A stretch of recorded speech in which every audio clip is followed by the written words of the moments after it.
Well, hello there, folks. Welcome to session 37 of Fathoms Below. I am, of course, your DM of Doom, Son of Asgard, or World Tree Quests here on Twitter, Twitch, and YouTube. With me today, we've got my lovely and amazing cast. We have got Selkie Cove, we've got Just Kyle, we've got that one Warlock, we've got Madness Diamond, and we've got Lawless Ares Cosplay. Now, is there anything that I need to say for housekeeping? I don't think there is. Oh, actually there is something I will say. In case you didn't know, if you go over to our social medias, specifically our Twitter at World Tree Quests, we have a game that we have put up that we are looking for players for. It's not D&D though, because I've decided that I am moving away from D&D for a little bit, and I want to go and do a Dragon Age campaign. So if you want to play Dragon Age, but using the greatest graphics card of all time, the imagination, you should definitely go and have a look at that. It is going to be... It's my favourite TTRPG system to use, so I'm very excited about the possibility of playing in it. That's really it. That's all I had. Yep, that's all I've got noted down. So without further ado, and with no more gilding of the lily, guys, what the frickle frack happened last fucking session? I'll do it, it's fine. I was about to say, you were the last one to touch your nose, and Denny can't do it, so... I already have it. Oh, Diamond, we love how prepared you are. You're the best. All right. Session 36 started out with us recapping Morden's entire fucking info dump from session 35. I'm not going over that. Go watch it. Just go do it. Just go do it. It's worth the watch. Do it. The info dump continues, where Echo asks Morden about the silverfish. We get a little bit more information about how the name of the silverfish has been around for about 300 years. It's definitely not a child. Just looks like a child. Is a dick like a child. So, you know, or a teenager specifically. All children, insights. dicks. Just putting out there. All dicks. Yeah. Echo insights him with a fucking 27 and just reads this man like a goddamn book. He's being truthful, but there is stuff that he can't tell us for some reason, be it his own mental facilities, trauma, or storytelling. So that continues. We basically also hear about the fact that there is a better version that the lab had created, which is the lab that Echo came from. But the only thing that makes it better is that it is not above the lab itself in the basically predatorial hierarchy, because this better creature is subservient to the lab itself. Which we now have context of why the creature thinks the lab is home. Fucking creepy. He then goes ahead and tells about a Deep Tide member named Caitlin. I think it's Caitlin, who was sent to infiltrate the lab to possibly help get someone out of it, which is somebody that they had already, as the Deep Tide, secured their family and was now trying to basically pull that person out. And then bad shit happened. As it does, because, you know, backstory. What good things ever happen in our backstories, let's be honest. So Kaylin had been working in the lab as a janitorial member, usually with body disposal. And on a History 19, Echo does remember someone who used to come in at night and just sit down and keep silent company. And we did learn then that it would have taken some time, but in those last couple of moments, Echo might have mimicked him with his own voice for very short interactions. Whenever the extraction came, there were casualties because they did not account for the fact of opening one cage would then cause a lot of deaths to happen because they were very, very close to being able to escape. And it is something Morden regrets because the bodies cannot be recovered. Because in deep sea elven culture, If there is no body, there is no peaceful rest. There is no solace given to the family or the loved ones.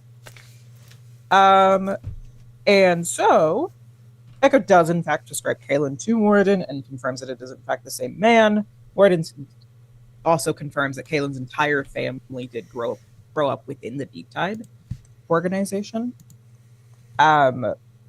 He does reveal that there are plans to go back into the lab, like as a Deep Tide kind of facilitated thing, to which Reaver asks open invitation, wanting to know if it's something that he could possibly join on for obvious reasons. Warden says that it's kind of Echo's entire deal, so it's their call who comes with. And Archie says nothing, but nothing leaves the lab because Reaver wants to turn and burn versus Moradin wants to just, do the morally great thing, leading on the brighter side. As you do. Reaver does ask Moradin about the monsters and surfacers. Moradin doesn't know Blunder, doesn't know Tinderbox, doesn't recognize the Thresher's Maw, but the Tide did find the wreckage, but no living souls. When asked about the great turtle with serpentine eyes that had cracked them on like a twig, Gordon says he's never seen or heard anything like that before. And then once again Reaver had asked about a megalodon who was followed by a shiver who attacked merfolk villages. And Moradin says he doesn't know anything of that sort, but he can use his connections to possibly ask questions. Questions were then opened. Luce spoke up, asked her dad how old he is, because she couldn't think of anything else to ask that would be appropriate. He's 320 years old. And on the case of her mother, Bysera has extended her lifespan through magic. So, because she cheats. And we found out that Moradin had met someone named Aenor once. You know who that is? Go watch the forming.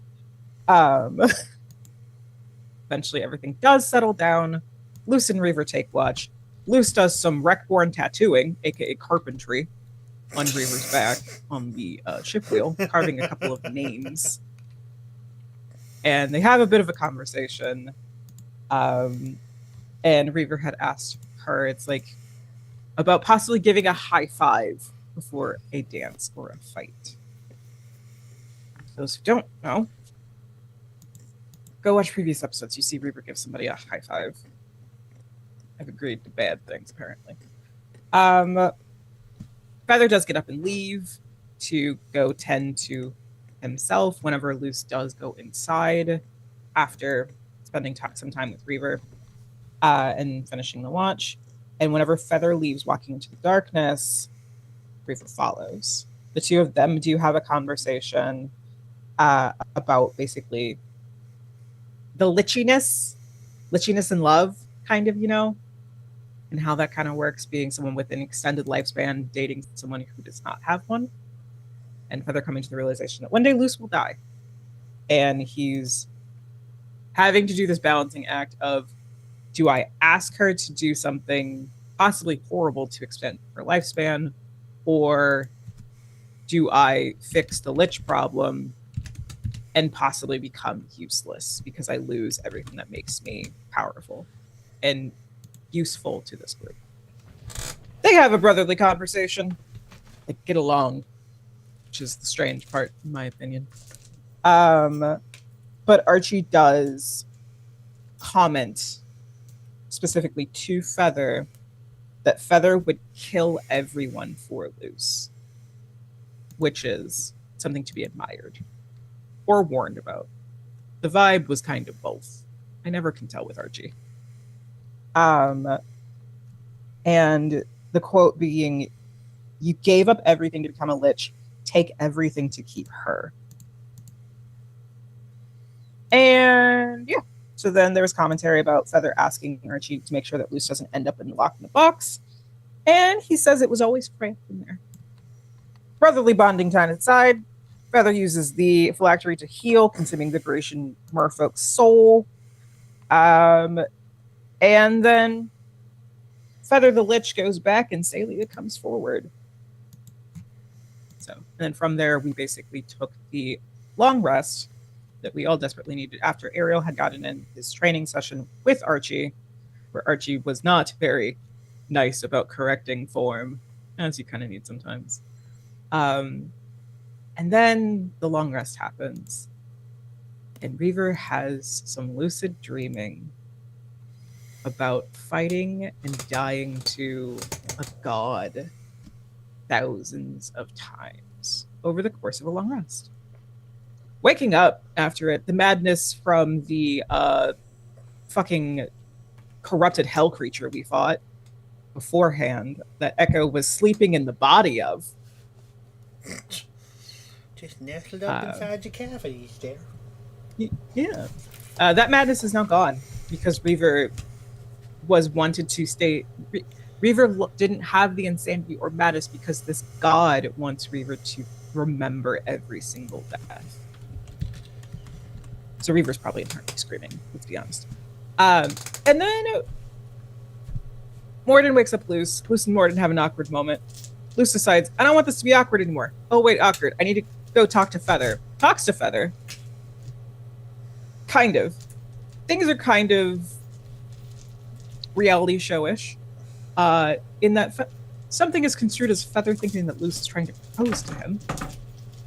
And so she asks her father, how does that work?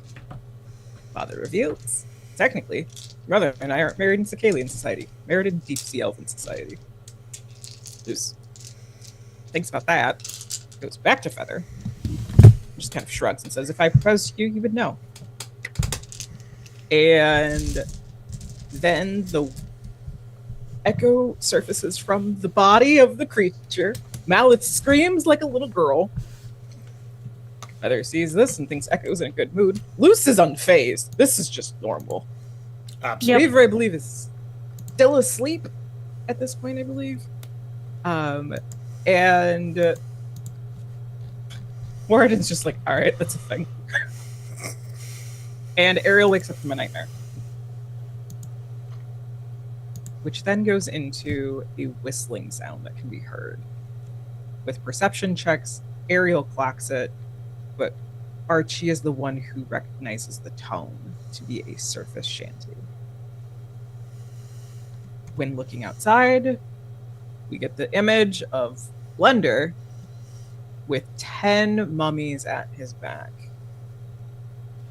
Blunder and Archie exchange some words. If you want some lovely moments of roleplay, go back and watch that part of the episode as well.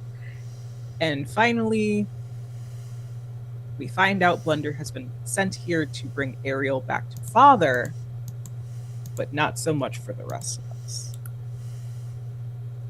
And then we basically decide to do combat because Reaver has Feather, Dimension Door closer, use Banishment. Banishment succeeds. Blunder is now gone for a minute, but we still have 10 mummies in front of us. And that's where we left it. Ducky, what the fuck? What the fuck?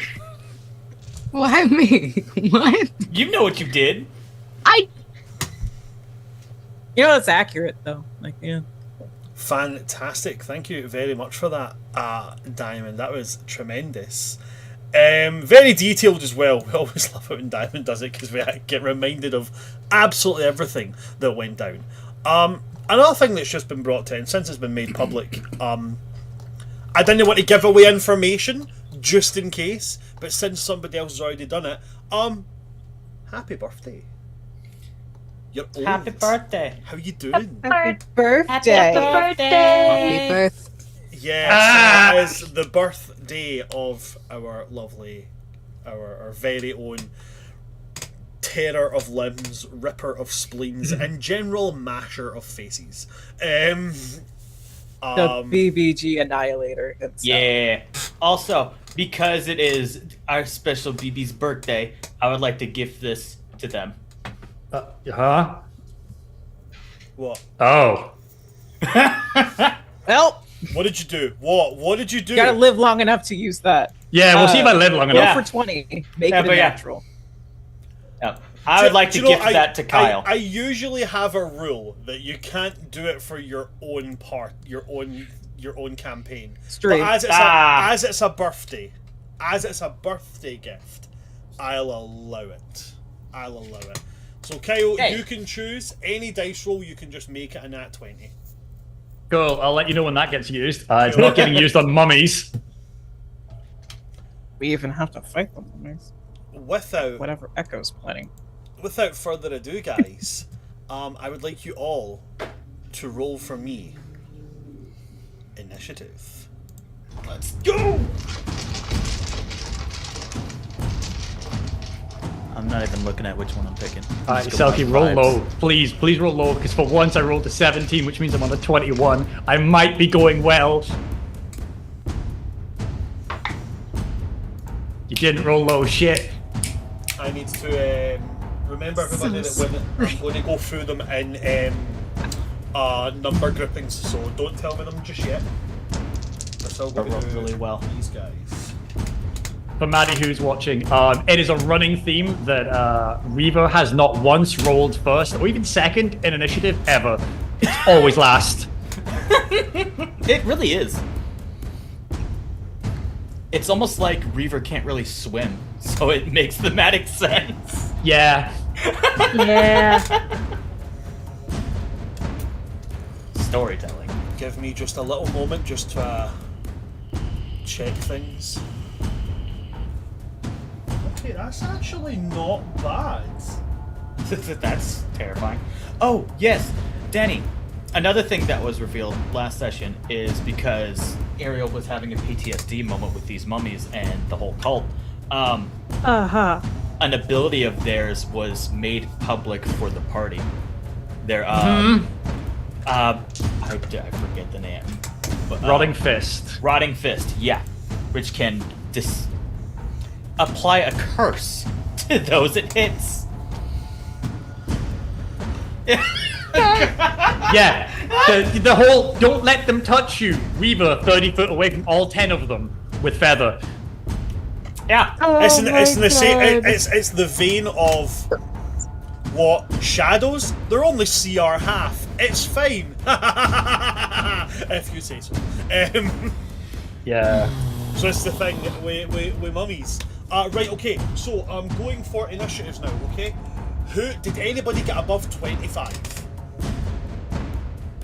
Okay. Okay. Between 25 and 20. Oh, Oh my god, that's a lot. Okay. Oh no! Reaver, what did you get? 21. Uh-oh. Echo? 24. Ariel? 21! Luce? 23.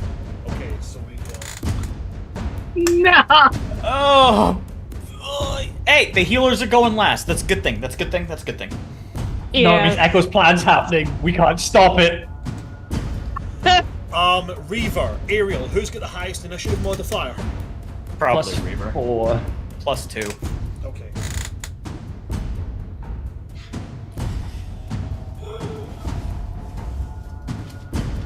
Luce, I was really counting on you to roll higher than me, I'm gonna be honest. The max I can do is a 24. On a natural Same. 20. What The did max you I can roll, do. by the way? Me? A 19. Selkie. 20. You rolled a nat 20? Oh boy. Fucker. Also, you also rolled a 19? Did anybody get between a 20 and a 15? Oh no, Danny. Danny! Daddy. Welcome back. We missed you. Miss you too. Danny, if it looks bleak, just leave. Just leave. Just dip. Go. Please. Survive. Just dip. Survive. Just live. Get to Ariel. We'll dimension door out of here. Meet our next characters. Yep. They're gonna be great. Yeah. They'll be nice and pleasant Alright. without problems. Give me a snake. I Yes, highly Nick. doubt that. Yeah, okay, fair. Problems for you, at least. I mean, whatever character you guys come up with, Make him gay. Oh no! Yeah. This is about me and Ariel. Right, okay. Between 15 and 10. What did Hey! you get, Marisol? 13. That's a lucky number. Great omen to be back on. Kyle, what's with the look? 13 is predominantly not a lucky number. Depends on your culture. Depends on your culture. Friday Correct. the 13th is a very lucky day, and I will hear nothing about it. Alright. I'm pretty sure several Asian cultures is 13 not supposed to be a lucky number. I don't know, I might be getting that wrong, but I'm fairly sure I've heard that somewhere. So 4 tends to be the unlucky number in a lot of Asian culture because it tends to be very similar to the word for death. Yes. Yeah. Because the word for death has 4 letters. It depends. So in a few different cultures, one it's because it has the same number of letters. One because it's pronounced almost identical. It's a thing. Got you. 4 is my favorite number. Same. Also, yeah, now that I'm thinking about it, yeah, you're totally right. Ichi-ni-san. Or Ichi-ni-shi. I'm almost done. Yep. Correct. Yep, I confused myself for a hot second because she is death or die, and then son. Yep. I know very little bits. But yeah. Friday Okay, the 13th. fantastic. We are all rolled up for initiative. First in initiative order is Blunder. He's not here. He's banished! Dang He's it! banished. He still has to be on the initiative track. Rude. Yeah. You've banished him, then entered initiative. So he still has to be in the Yeah. track. But as Yeah. Blunder Alright. can't do anything. Sorry, what? What's up? And don't scare me like that. That's Nah, mean. dude, it's funny. Nah, it's funny. Hey, fuck you. So then, it then goes to Echo. Cool. You know what my plan is. I know What I your would plan like is. to do, if you're okay with it, is I'd like to make all of the rolls up front so I can then go through this as cinematically as possible afterwards. So, how this will work is, because of what your plan is, it's essentially going to work like one big grapple. Okay. Size will come into play. So, begin your description. Any rolls you need to do, we'll get them done. Actually, do you know? No, I just remembered, yeah. Do your rolls just now. So I'm going to need, it's going to be DC 11 athletics check. Because of the groupings, give me 2. Okay. It would technically be with the AC with the athletics of the creature you shape into. So.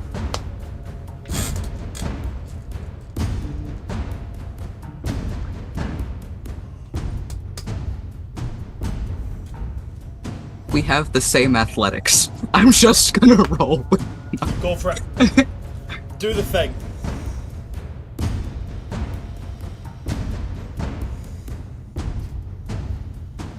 Cool. That is a 12 and a 21, respectively. So, Okay, so the DC was 11, so those rolls pass. Okay? Allow me to just double check stat blocks just to make sure nothing funny happens.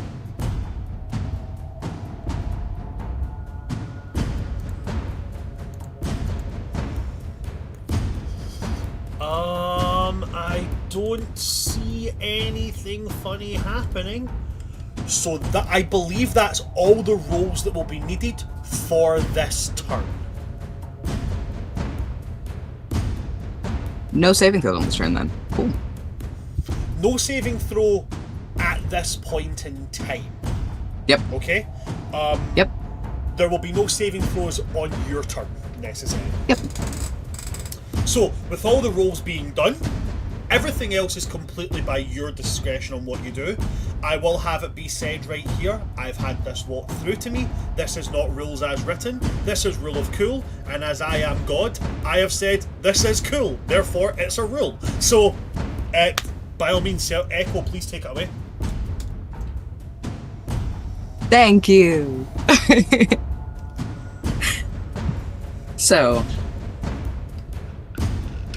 as combat is starting, and as Echo is back with Ariel and Marisol and Luce, and Malith and Moradin and literally everyone who's not Archie and Feather, who are up front.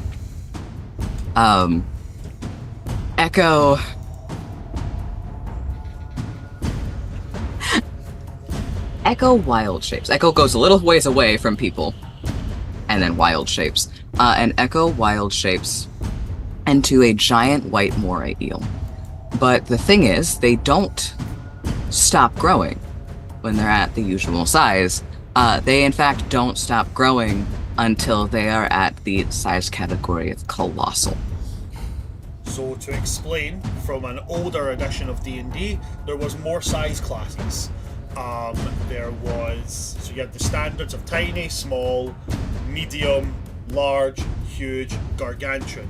But then on top of that you had Titanic, which has now been kind of shrunken into gargantuan / Titan. And then you had colossal, or it was colossal, Titanic. I can't remember the order specifically, but basically Echo has went beyond the size of gargantuan. I think in terms of descriptions, about the size of a Tarrasque right now, like that level of big, very, very big. That's a huge bitch. That's a huge bitch. Yes. So you swell up to this huge size. You said it was a white moray eel. I love that imagery. Giant white moray eel. Please continue. Which gives Echo this haunting look because they are already rather translucent. And so they look almost ghostly at this point. And with their size, they do manage to swim up, and they pause right around where Reaver and Feather are. And from this large creature comes a deep, rumbling voice. And all they say, "We remember our promise. I will always come back." And then Echo moves off towards the mummies. As they get close, they open their jaws, and one by one, they swallow every single mummy. Once all the mummies passed into their stomach, they close their mouth, but instead of staying, they immediately move in the opposite direction, as far and as fast as they can.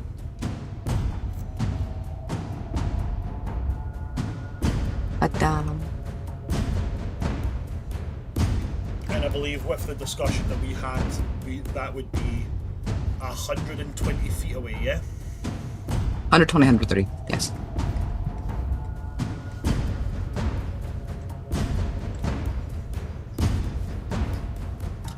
With that being Echo's turn, as this monumental, pale, ghostly white moray eel serpentines its way through the water. It then passes to Luce. Luce is fucking confused. I'm gonna hold her turn until after Reavers. Because she can't make that distance in one turn. So, are you holding your action for a specific thing, or just holding it until Reaver takes his turn? I'm holding my turn until the pet comes and gives me a ride. Because Kyle and I have discussed this already. Okay. In that case, it's then going to pass to Celia. Good roll, Feather.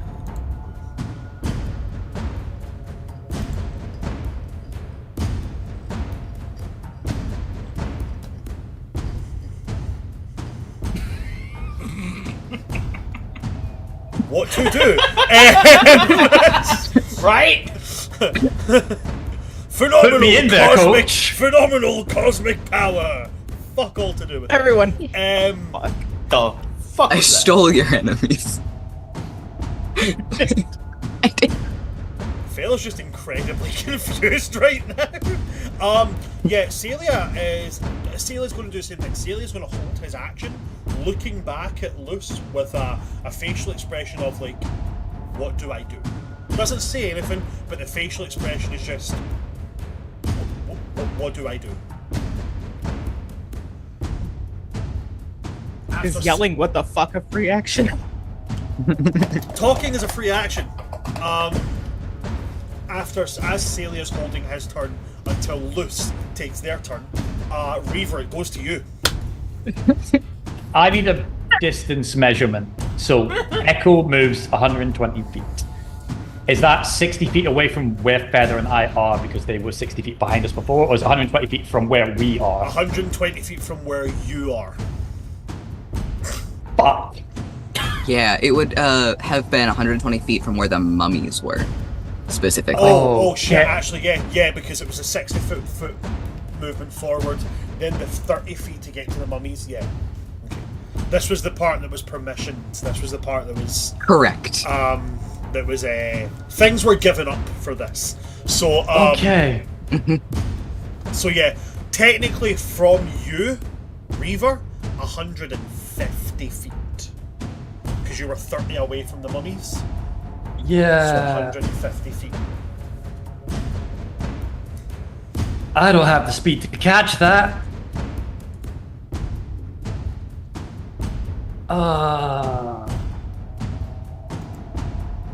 And nothing's happened to Echo yet, so I wouldn't have felt any pain.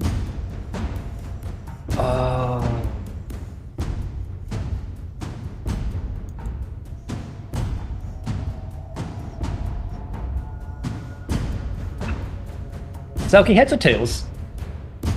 Tails. Okay. Tails, fuck, okay. The pet is going to just bolt towards us, holding out one of its tentacled flippers for Luce to grab and wrap on. Basically, it'll wrap around your arm to pull. Sea Drake moves, what speed? 50? 60 by number? Meow. Honky. Do you know, see when you're describing this thing as looking like a sea drake, but instead of flippers, it's like tentacles? Yeah. I've just realised it did remind me of something like a blue sea dragon. You ever seen those sea slugs that have got like the flippers, but they've actually like wee tendrils on them? They're fucking creepy looking. I just thought I'd share that. Please continue. Oh yeah. 60 feet swim. Cool. So, Luce, I assume you are coming with it? Oh. So you're now beside Feather, and because I've rolled tails, Archie is looking for a personal vendetta instead of the correct move of helping Echo. Simply just says, drop it.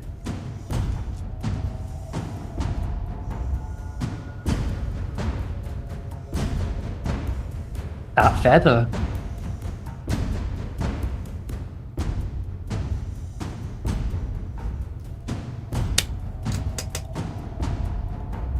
I'm aware.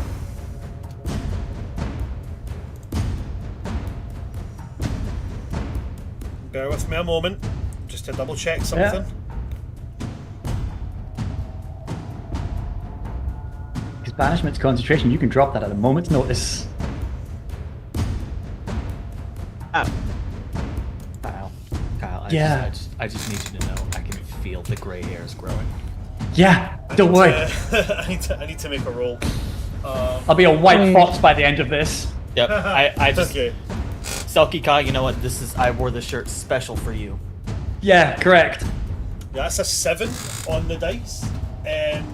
So you see it, and there's that glint in his eye. This isn't Feather, this is Celia, right? And he's also got a vendetta. And he just looks at you and is like, with pleasure, and he just clenches his fist. And Blunder pops back into existence. Bonus action, Hexblade Curse, movement, go straight up, double attack with the pet and me, but the pet's not going to do its attack. for the advantage point, and it's going to lightning breath. And I'm going to Great Weapon Master just pump into him. Okay. Sorry. Right, okay. Sorry, give me a minute. You're good. We could have all readied an action and been prepared. Could have really have. But this But guy's an it's- idiot. It's not. You'll get done. It's not Reaver driving. No. No, I It's know. just the idiots. Listen, you can't open a bottle without me, you fucking pleb. I like it to feel Aye, okay. Those two are adorable. Sorry, I'm an So- island boy, so I've got island boy strength, and I don't realise that I've closed bottles too tight. So Amy's came in and been like, "You need to open this bottle because obviously you closed this." So I've opened it, gave it back to her, and she's went, "Did you hear me?" And I went, "No." And she went, "Dickhead." I was like, "Who the fuck you calling a dickhead? You'll get done." She's like, "Who's going to dare me?" You and I'm like, "You can't open a bottle without me, so what hope you got a fucking batter in me?" Like, So, Bran, sorry, How please much say that health? again. I get described by my. you're all good. So I need a DC 16 dex save, DC 16 dex save from Blunder. Blunder, for the lightning breath. Okay. And then I've got 2 crits for you. One because of Hexblade Curse, one because of a natural 20 that Tom gave me. Love you, buddy. Love you. 16 dex save. Yeah. That is going to be a 16 on the button. Cool, so this will be half damage. It is all lightning, and it is 66. 1, 2, 3, 4, 5, 6. For those who are watching, Hexblade Curse gives you a crit on a 19 on the dice instead of a 20. Because that would be a 26 on the dice I got from my +7, which then goes down to a 22. So if that doesn't hit Blunder, that's absolutely fair. So Because it'd be a what was the first hit? the first hit is the nat 20, but I'm taking Great Weapon Master, so that's -5 to the attack. So that's a total of 22. Yep, It will hit. cool. And the other one then will be a 21. That will also hit. Cool, so both crits hit. This is gonna hurt. The breath weapon is 12, 18, 22, gets half to 11 because he passed the save. So that's 11 lightning damage, yeah? Yep, that's the pet's attack. Okay. Now, Reaver nonsense. Cool. 2d6 plus. Oh, hang on, I need to do this. Okay. 2d6 plus 4 is. Is that 6 on this dice? Yes. 9 plus 4 is 13. Then. Another d6 for lightning. That is another 6. So. Is there any resistance to lightning, thunder, magical slashing, or radiant? Just so I need to cut numbers in half for you. No resistances or vulnerabilities in those types. Cool. I'll just keep full numbers. So 19. That has a save of DC 14 con to have disadvantage on all attacks next turn. That's the Storm Strike. Passed the con save. Cool. Then it is a d8 for the Weapon Smite, which is another 6 lightning. Blunder counts as undead, right? Question mark? You are free to make that assumption. Is this for smites? Divine Smite. Yeah, Divine Smite. He's an undead. Cool. That's 3d8 then, because I'm using a... No, 4d8 for second level smite. Features and traits. Paladins are fun. I do not like what they did with the new version of Paladin coming out, but you know, we accept those. Yeah, so far from what I've seen, the new version of D&D that's coming out is hot garbage. Yeah. 2d8, 3d8 on that, so yeah, 48. Every 40 spellcaster is now a prepared spellcaster. Yeah. What's the point in being a bard now? Okay. 22. Okay, so that's the first hit. So I apologize for all the math I have to do here. It's alright. While Reaver's doing his math, I'll just explain my critical rule so that everybody's familiar with it. The way I do criticals is that you do the maximum possible damage you can do on any dice rolled in the attack. Then you add on your modifiers, and then you roll those dice and add them on. So that's why Kyle's having to do so much math. Yeah. I So do it this the way rolled because damage. the rolled damage. But the first hit's 44. Now let me work out the max for you. 16. 4 times 8, 32. Plus 32. Plus 6 plus 8. Plus 3 is...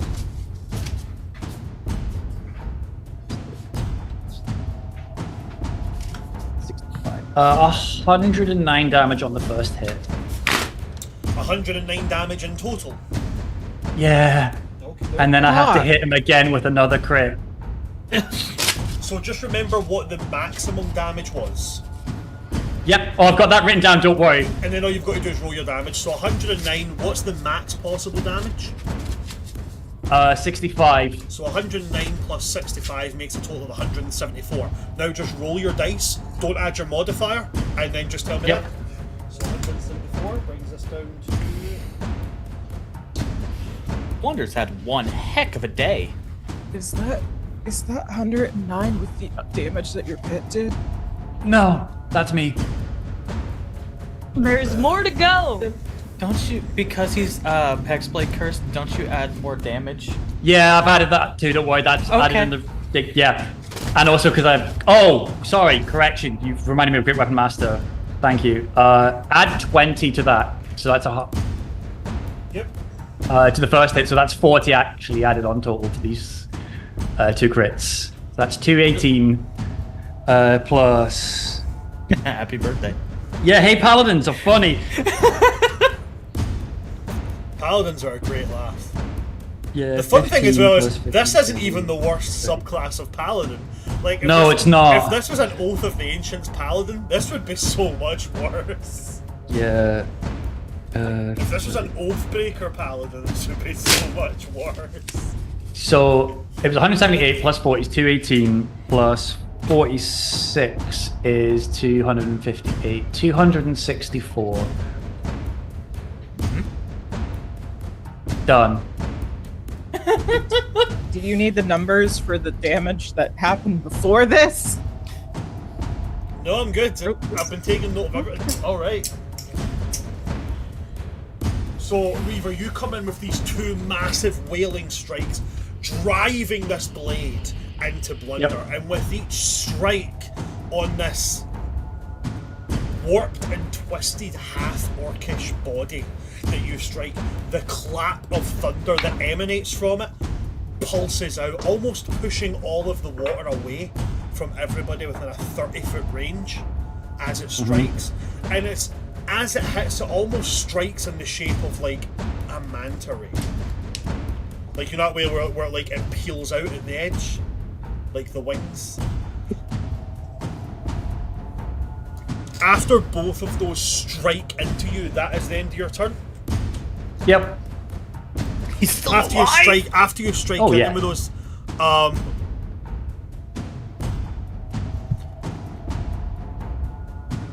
he staggers back from them before reaching out one of these bony replacement appendages, and he's going to use a legendary action. Okay. Oh, we're Let's there. go. Now. Okay. Oh yeah, no, we're This is there. where we are. All right, we're there now. And he's going to go, that almost hurt.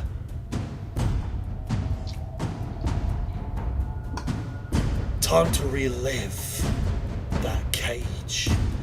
And I need you to make a con save. Ooh. Okay. Hold on. Okay. 19.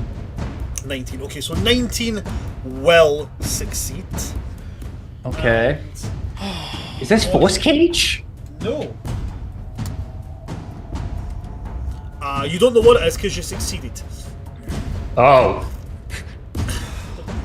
And you rolled before I could say anything, so. Nothing happens. Now, the way this part is going to go is this is going to go a little bit out of initiative order, but because of how actions were held, Reaver, that's the end of your turn, so it's going to go to Luce, whose turn has been held, and then after Luce, it's going to go to Celia, whose turn was held for after Luce. Then we go to, then we'll go to Ariel, and then it will filter back through then. Okay? So Luce, go ahead.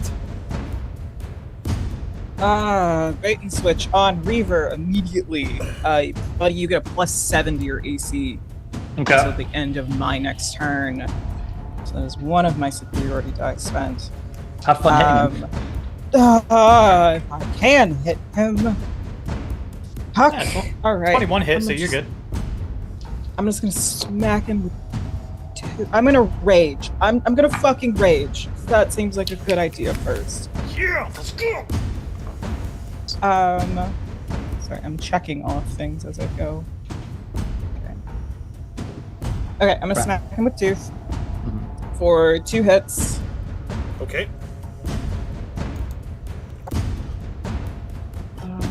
First one is a natural 20. Which is oh, something. I will say, for the sake of brevity, Tooth's bleed action will not happen here because Homie's dead.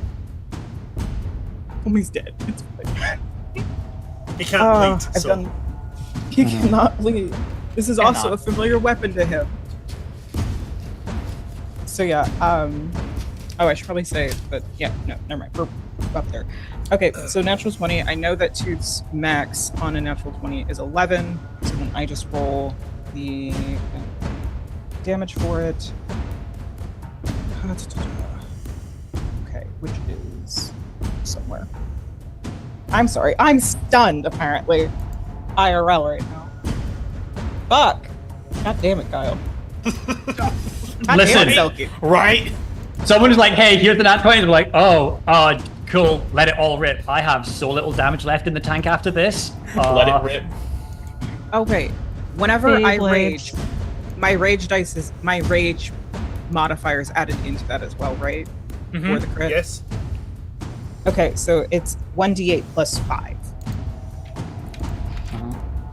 13. Base. What am I looking for? Yeah, that's it. Okay, and then I just re-roll the d8 and add that. Correct? I don't re-add the modifiers. No, don't pre-add the modifiers. So Just add 6 to that. First hit. 19. 19 points of damage. And then second hit. Nope, that's not d20.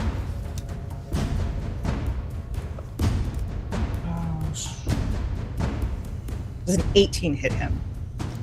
an 18 will not hit him. Okay, cool. I now have We're an learning. estimate of what his AC is now. Well, it's either 19, 20, or 21. It wouldn't be 21 because a 21's already been rolled. So it's either a 19 Yeah, or a 20. Mm-hmm. Hey, because we've not had the meet to beat. Interesting. Yeah. Mm-hmm. Okay. Okay. Okay. That is basically all I can do.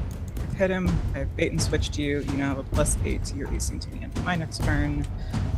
And she is going to try to get, like... I want to be near Feather. But I want to put myself between Blunder and Feather. But not in the way. It's more of a, if he tries to hit Feather, I'm going to use my reaction. You're within 5 feet of Feather anyway. Cool. I just want to make that mapping clear in my head Okay. for myself. 19 points of damage versus fuck ton. So.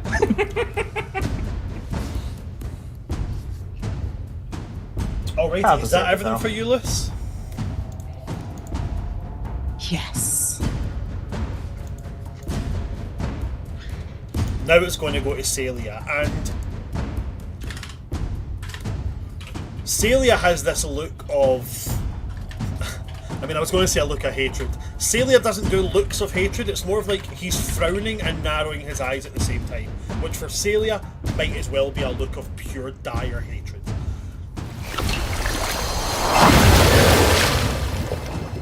Wow, thanks for the raid. Thank you very much.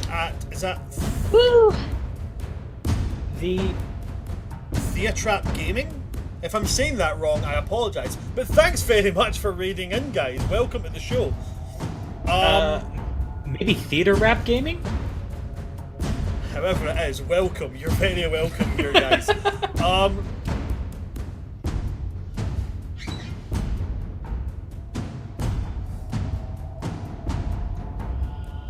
Yeah, Celia is going to...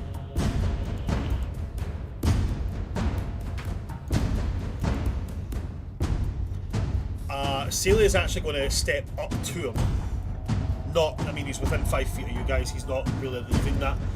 But he takes a step and he's going to like crack... Like, lightning starts to crackle round his hand.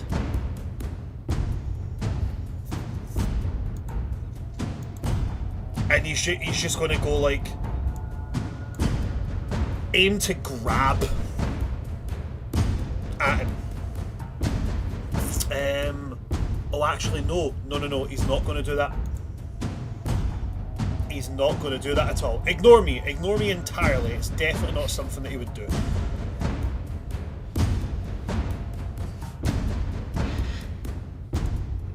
But he is going to do this. He doesn't move towards him, actually. He flexes his hands.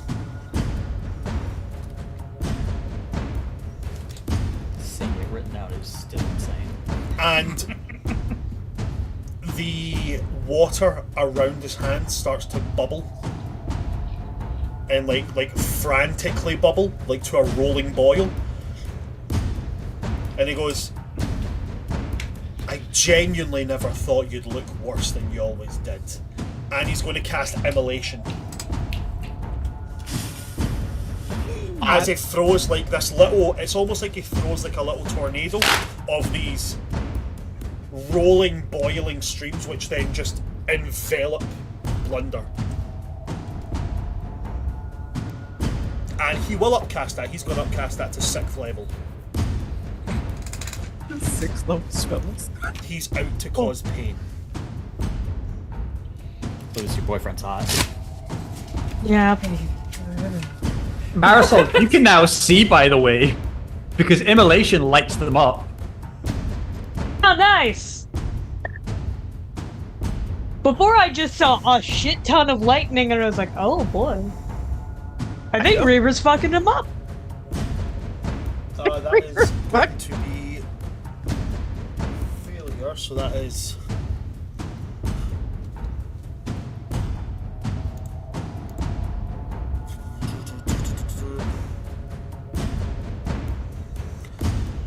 HD6.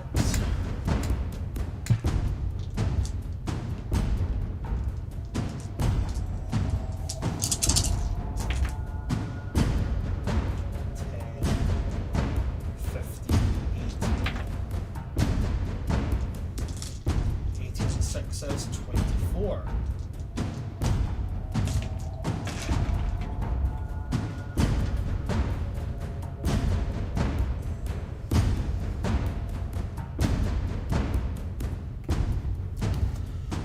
So Reaver is going to deal 24 damage to him.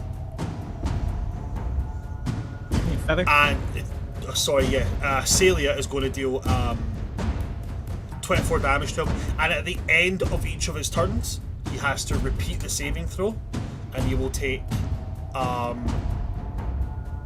fire damage on each failed save until he succeeds. Oh, what the hell happened there? Who did we lose? We lost Tom. No.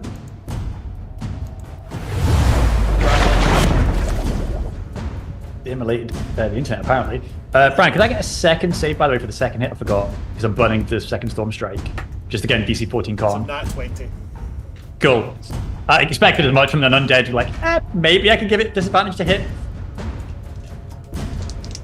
That is Celia's action. Does he have bonus actions? He does, but not that he wants to use. So after that, it's going to go to... Oh, well, would you look at that? It's Ariel. You the technical difficulties music. We hope you're all enjoying the show. Ariel will be with us soon. We hope. Hey! Hey! Okay, it worked. Holy shit, I don't know what. You're all good, bud. It's your turn now. It's your turn. Yay. Oh boy, what did I miss? Celia is currently boiling and just currently turning Blunder into boiling the bag rice. Lovely. Okay. I'm... Oh god, oh, my groove was thrown right the fuck off. I threw off the Emperor's groove! The groove! Beware the groove! I'm gonna use bonus action to draw not my packed weapon. And then I'm gonna go up. I'm gonna go up to Blunder. I'm gonna punch him. Like I'm holding the sword. I'm gonna hit him. Weird. Okay, to clarify, are you hitting him with the sword, or...? No, just... And as I hit him, inflict wounds.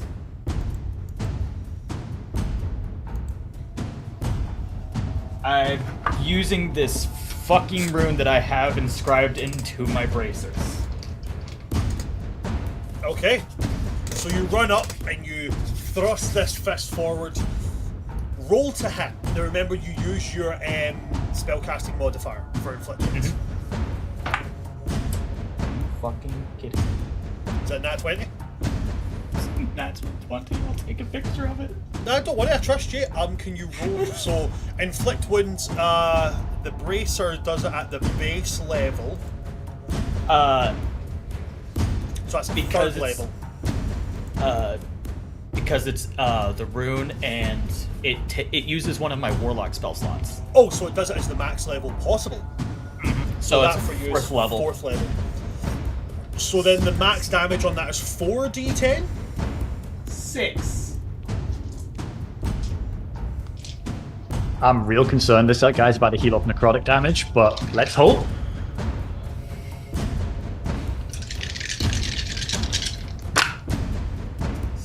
Oh Jesus, that's a lot.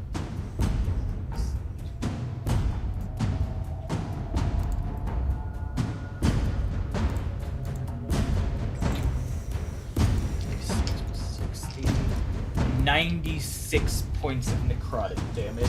Okay. Because crit rules.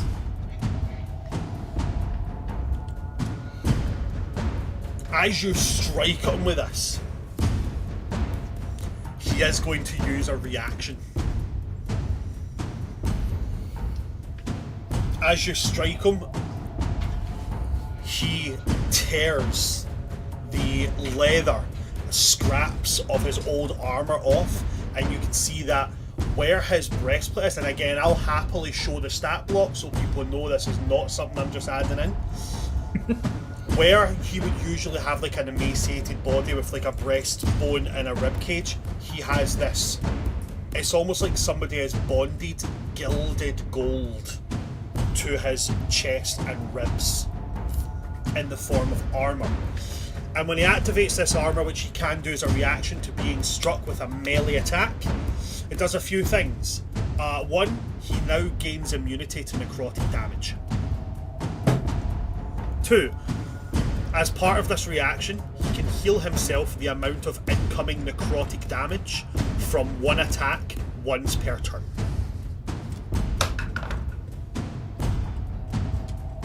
Okay. I'm gonna go jump off the nearest bridge. I'll catch you guys later. It was nice playing with you all. No. No, this one's on me for jinxing it. I was like, hey, cool damage. Wait, what Again, happened to I am healing more than ability? happy to show the stat block that I chose for this, so people know this as the. What are the fucking odds? No, it's fine. We all believe you. We're just God damn it. Not surprised. We're Yeah, just no. sad about it. I'm not mad. I'm just disappointed. Disappointed. Yeah. Yeah. Oh my god, I feel so bad. I feel really. Well, That's 96 health back. I feel really Yeah. rotten about it as well because inflict wounds is my favorite spell. It's a great spell. It's an amazing spell. Right. Okay. 7 out of 10 pun there for rotten. Oh So wait, apologies. Oh no, well it's not apologies. It's just a clarification. Because I used the warlock's, the way the feat works is you use a warlock spell to make the rune, and then you can recover used spell slots and still hold on to the rune. Okay. So yeah, I was about to be very sad because well, there's half my spell slots, but I'm good. Okay. I even have it written: free inflict wounds. As you do that, it kind of takes a hackling breath in, and where you cleaved into him, it heals up, but it doesn't heal up like when you've seen Celia get hit and he heals himself and it's as if it was never there. It's like papery strands grow in where the wound was, and he's going to look to you, Ariel, and go, "Thank you very much. I was feeling a little under the weather there." Just under his breath, Ariel just says, "Oh fuck, I'm never gonna hear the end of this one." At that, because you guys are in melee combat, Reaver, Ariel, Luce, you guys will all see that Celia's face now gets very worried. Seeing this, he's like, oh, because everything he has, except for 1 or 2, is all necromancy. Lich. Yep. Ariel, that's everything for you? That is everything for me. Okay, we now go to Captain, my captain. 5 different... No, 5 different mummies. 5 different mummies. So cute. So the only thing they can do is wail on your insides. If you die, I swear we'll fly out to you and kick you. I do not believe in auto hitting. I know several people have done this rule before, it swallowed you, or you swallowed it, so if it tries to hit you, it's going to auto hit. I don't do that, because you can still slip inside something and fall. yeah. There's However, also muscles and shit, so it could be squeezing on you. However, because there's 5 of them technically within melee range of you, they're going to get flanking. So, first one. Does an 18 hit? Yes. Hits, okay. Does a 15 hit? Yes. Oh fuck. That'll hit. How is this going to work with Wild Shape, I wonder? Does a 12 hit? Beats it, yes. Fucking Killing me here, Selkie. No, actually, you're killing me. yeah, But damn it, you beat me to it. You beat me to it. How dare you? All 5 of them will hit.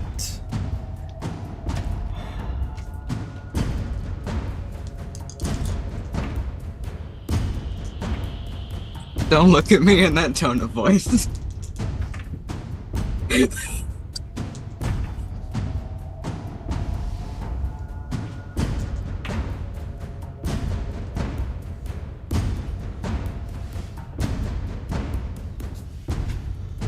So, you will take 46 non-magical bludgeoning damage.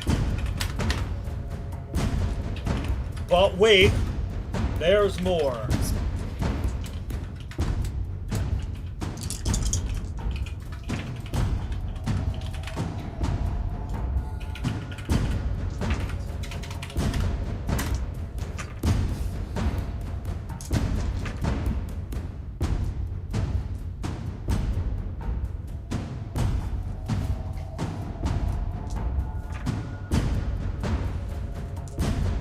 will also take 25 necrotic damage. What is that halved? That's already halved. It needs to be halved, again. Oh, do you have resistance to necrotic from 2 sources?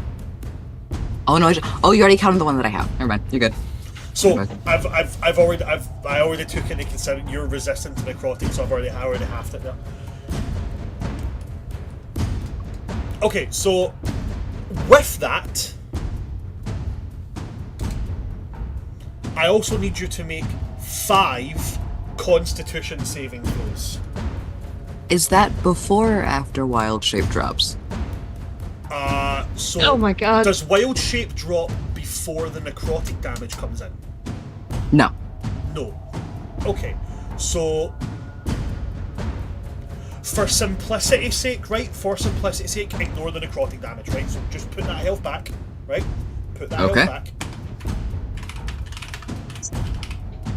Now make your 5 Constitution saving throws, and then we'll roll that to make it simpler.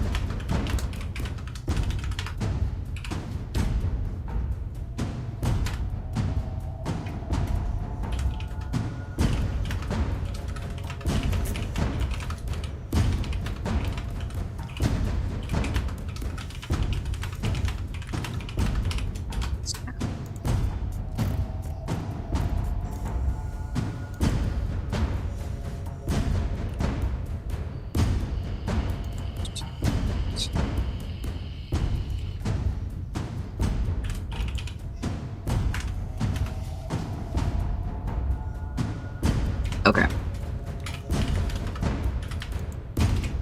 10, 19, 17, 16, 15. Okay, so you failed 1, okay? So, how that works is then, ignore the 25, you will take 7, that's already halved, 7 necrotic damage, and on top of that, your hit point maximum will drop by 7. Is this going- That's going to be your hit point maximum. So just take a note of that, and then when you come out of wild shape, Yep. put it on there. Okay? Mm-hmm. Remember that curse I was talking about? After those mummies, it goes to Marisol. Alright, well, I believe I'm still at a distance from everyone, right? So I would need to still- get up there. Yeah, so you're still, by my understanding, you're still 80 feet away. Okay, so Sorry, 60 feet. 60 feet. He moved. 60 feet. 60 feet. Alright, so that should... Is that my whole movement, or do I need to dash? Pretty sure... Misted Ocean Merfolk, I believe, is a 30-foot swim speed. So you would have to dash to get there. Or move 30, cast a spell, move 30 again. On your next turn. Let me double check the range on something.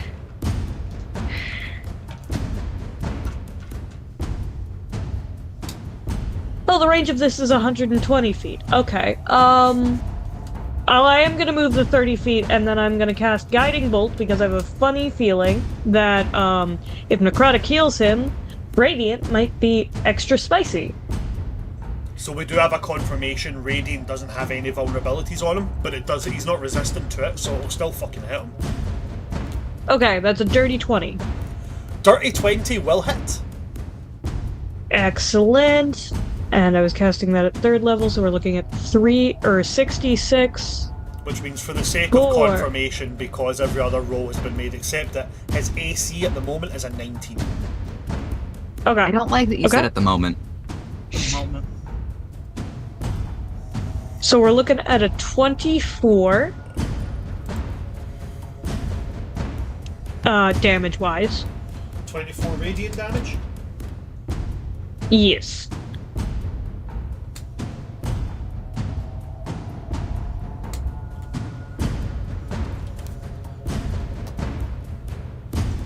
Alrighty. So moved, attacked, still have bonus action, right? Still have bonus action, yep. Alright, spiritual weapon time, which has a range of 60 feet, so that should be good. And that is a nat 1, so that's not gonna hit him. But it's here now!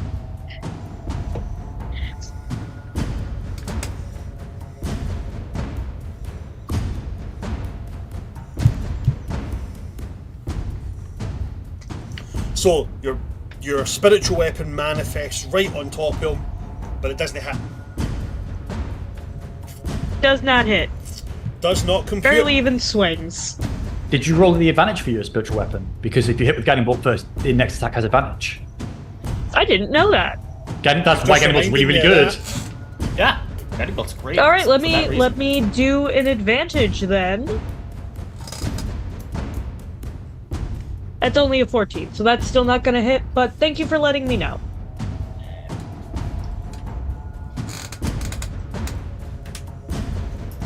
So Marisol, that's the end of your turn? Yes. Okay. So with your guiding bolt crashing into him, your spiritual weapon manifesting and taking a swipe at him managing to avoid it. It then moves on to the other 5 mummies. God, fuck.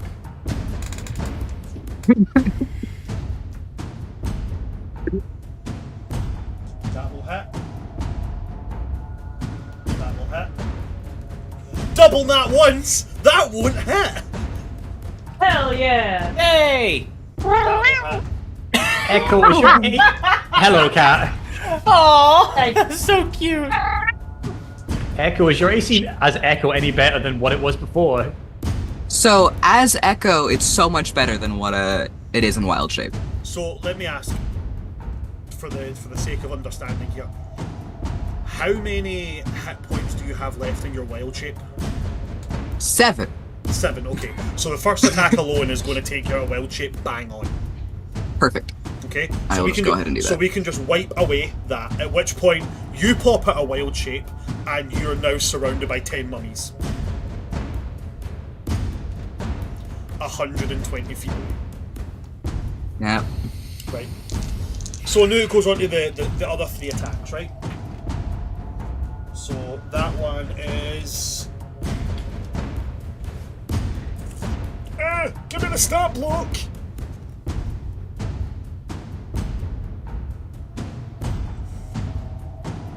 That is... numbers, Brant, right, that.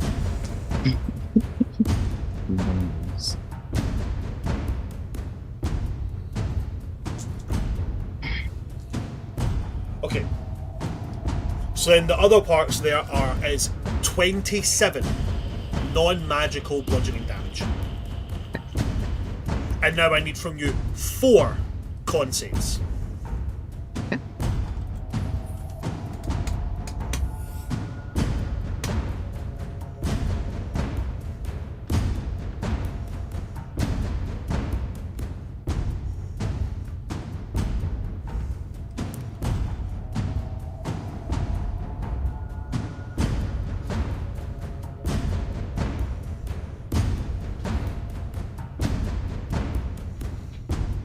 That is 21, 14, 8, and 15.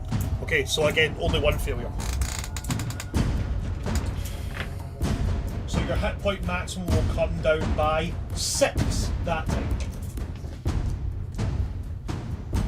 I'm just going to keep a wee note here that there is 2 of them.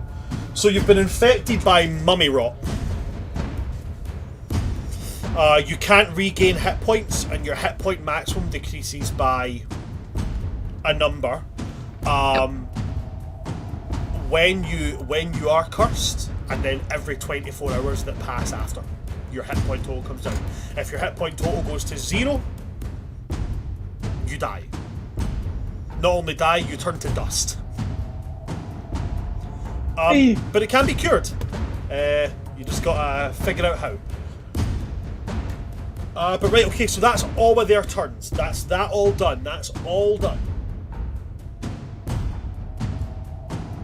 Which means we go to the top of the initiative order. Blunder. Blunder's gonna go for. Blunder's gonna make.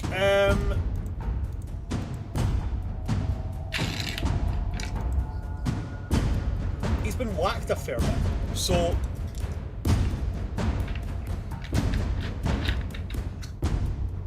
I think he's going to. Yeah, he's gonna do this.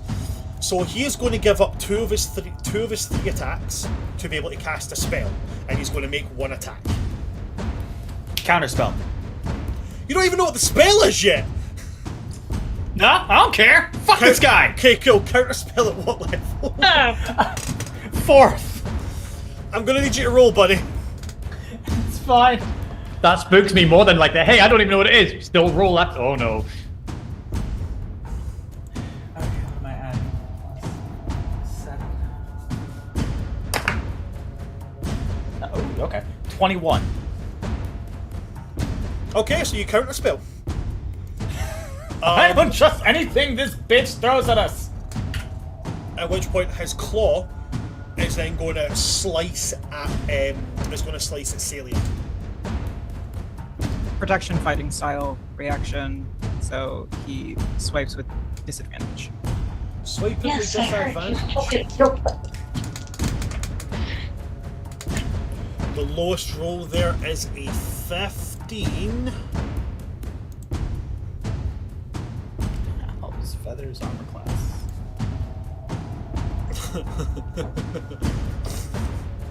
Well, He's a wizard. Yeah. I'm a wizard. His He also AC didn't mage armor. Yeah. Yeah. That's because he can't mage armor. Oh, interesting. I'm also realizing a mistake. Did you not mage armor? We just woke up. Give me a break. So the claws are going to rake at Feather as it slices into Feather. Sorry, I keep getting mixed up. He's currently Celia. As it slices into him, he's going to reel back, like clutching at his chest. He's going to take damage.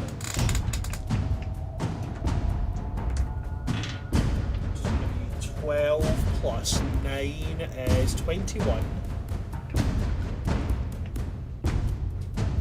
He needs to make a con save. Con save of nat 1.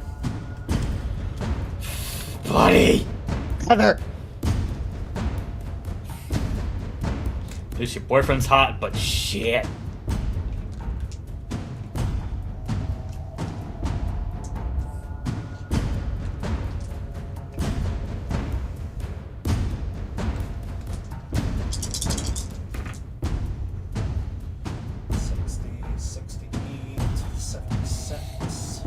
What?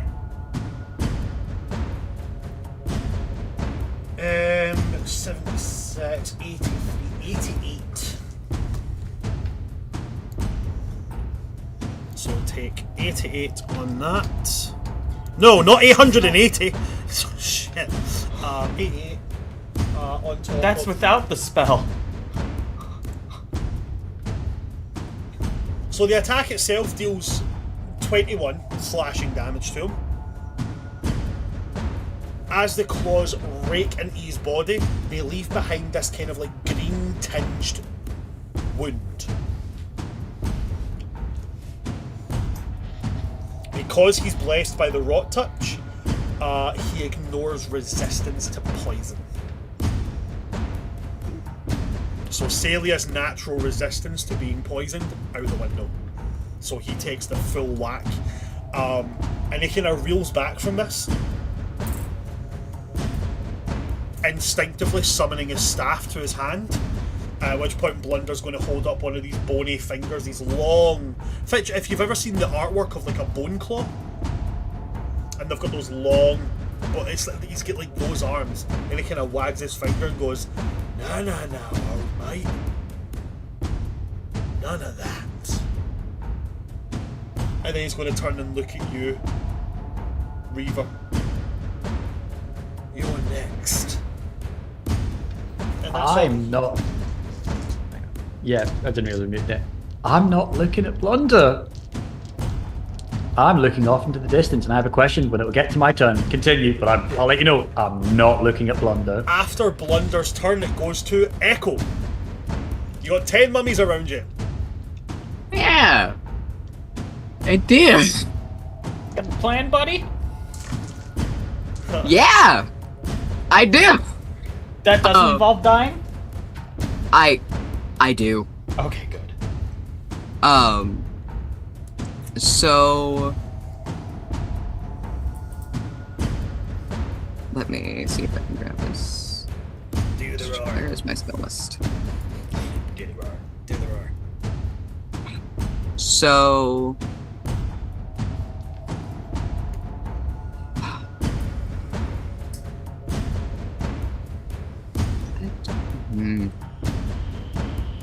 that does not help me. That might. I have a plan. That won't help me. That might. I had a plan. The plan didn't help. I'm moving to Plan B. That's just what the session's called. Move to Plan B. Listen, Plan A didn't kill this guy, and I'm like, Yep. My Plan A healed him. So Plan B it is.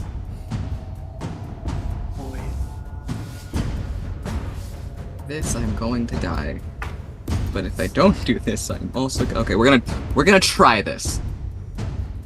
Echo is going to cast Globe of Twilight.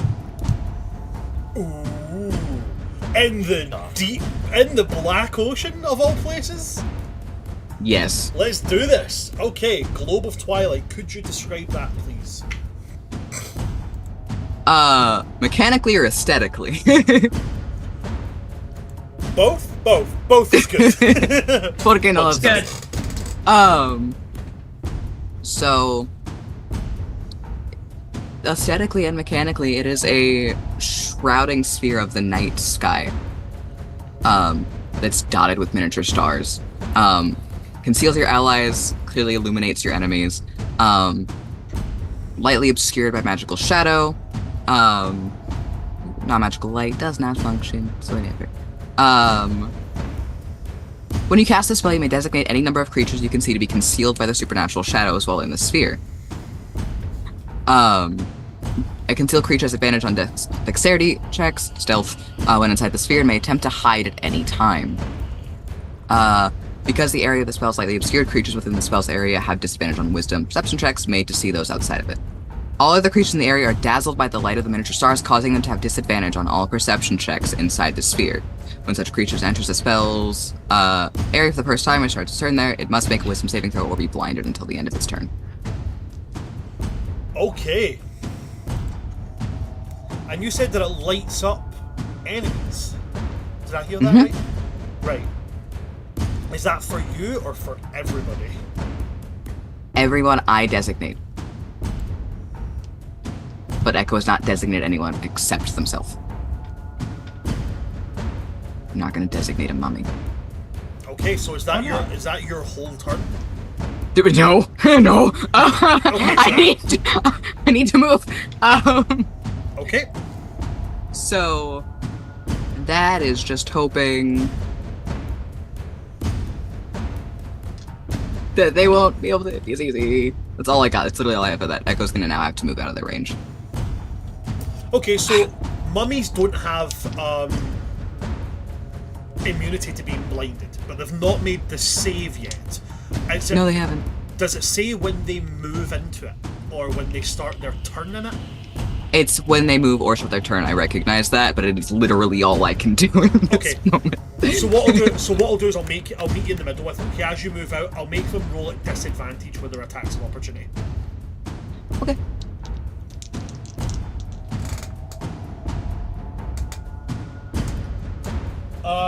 So on the first one we have a nat 20 and then a 9. So for a total of 14 on the first one. Nope. Won't hit you. Awesome. Yay. Yay! On a much higher mode. 15? No. 15 doesn't hit. Awesome. That won't hit.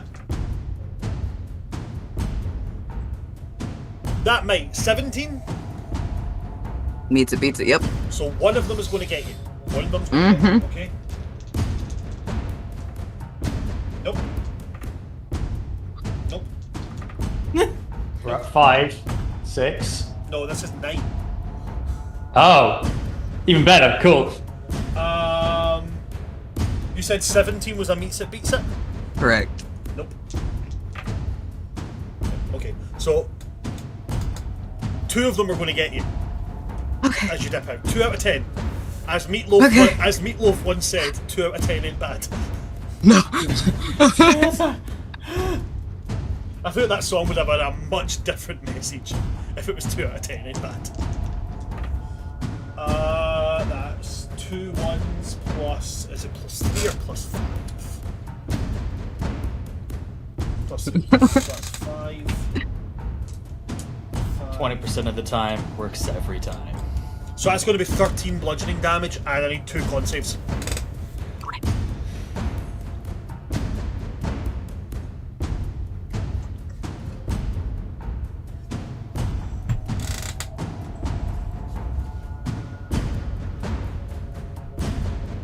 It's an 18 and an 8.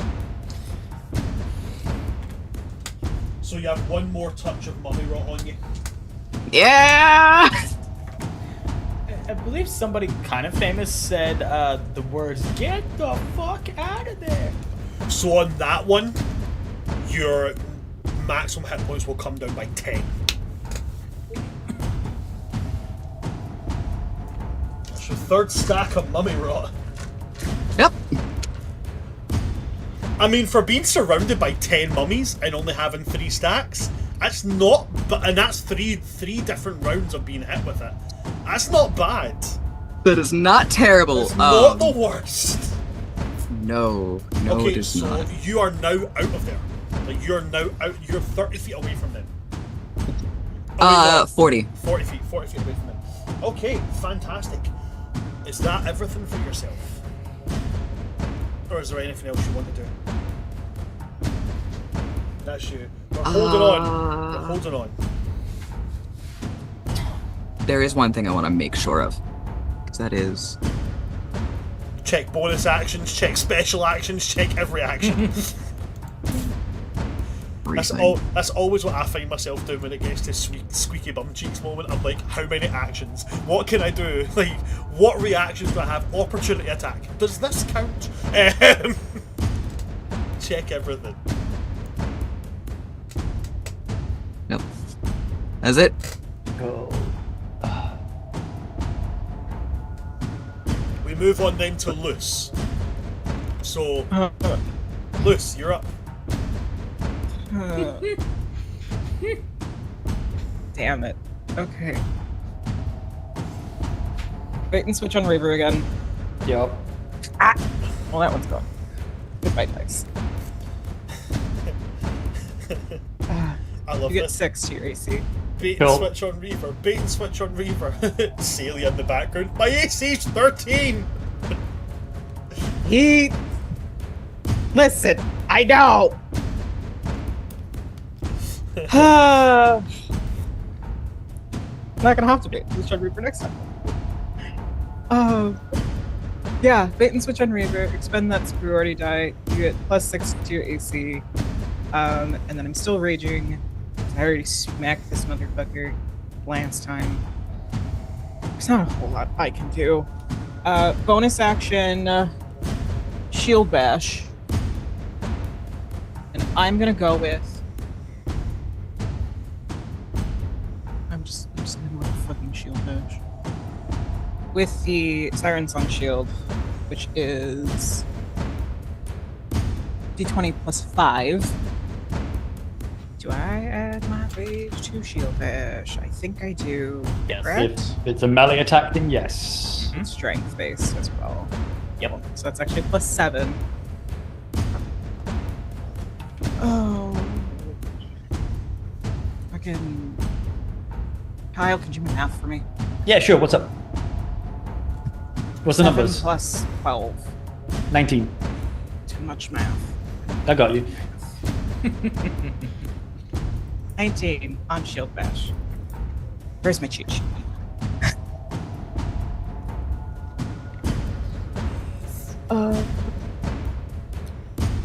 So it's gonna be D6 bludgeoning plus 2 when raging. Does it hit? Does it hit, Bran? What's the total? 19. 19 is a meets it, beats it. Does my shield go off? Mm-hmm. No, the shield only goes off when they hit your AC because they hit it and you bang.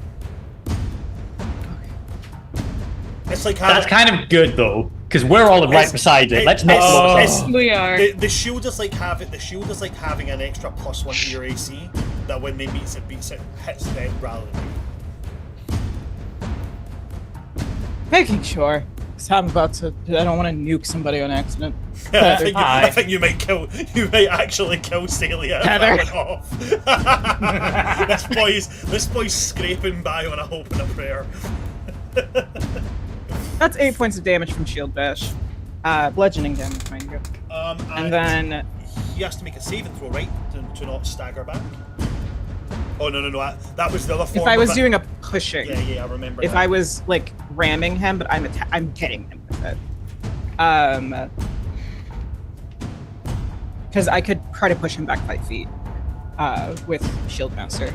Okay. 2 attacks with Tooth. 2 attacks with tooth. Okay. First one is going to be a 6 plus 14 is a 20. That hits. Until my brain is still processing. It's a D8 plus 3 plus 2. Where are my D8s? Fighter, I should know where my D8s are. That's an 8 plus 5. 11? 11. Camera. 8 plus 5. 13. 8 13. plus 5 is 13. Okay. That's on my first one. And then second attack. Are you attacking with advantage? Because remember that you do have flanking.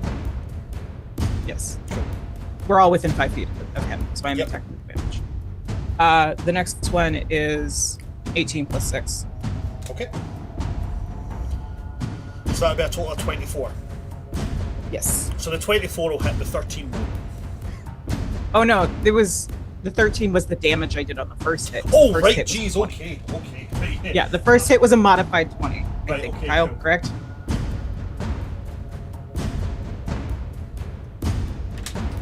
So then the 24 will hit. Hey. Fuck 3. 7 plus 5 is. 12. Yes. Okay. It's both the attacks. I didn't do reckless because that sounds like a bad idea right now. Still raging. Already bait and switched you. You have the boost to your AC for when you ditch us. Yeah. And I shield bash. That's action, bonus action. Battle maneuver. I am done. 'Cause I am not moving. Okay, after you, is that everything for you?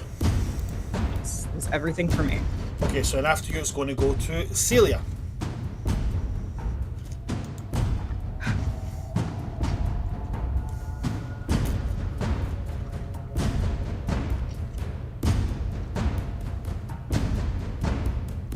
You can see Celia trying to do like mental math in his head. Like he's trying to figure out what he can do.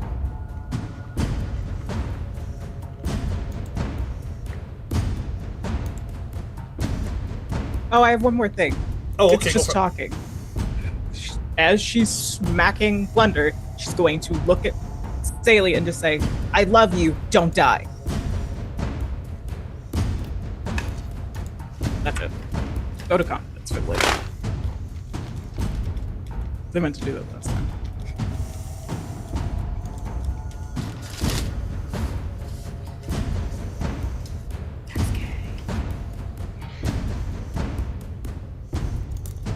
Okay.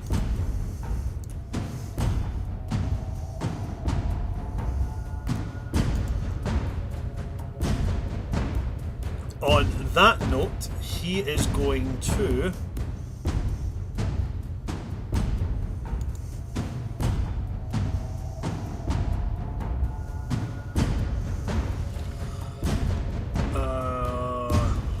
I'm looking at the spells he's got that aren't necrotic.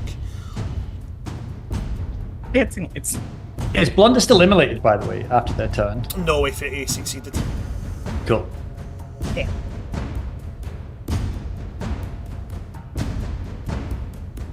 Okay, we'll go for it. We'll go for this. it's like the only spell he's got that's not going to hit everybody or give this guy health back.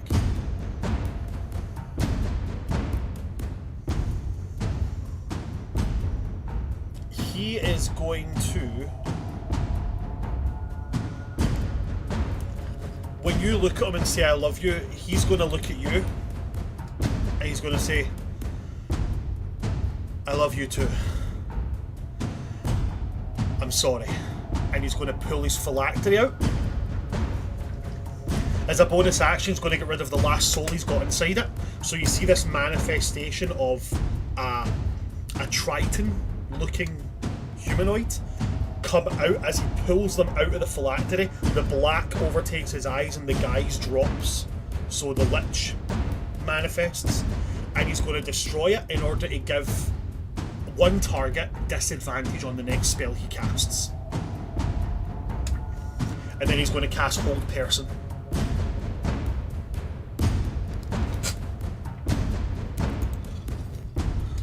Because that is the only other thing he's got, unless he was going to like blow you guys up.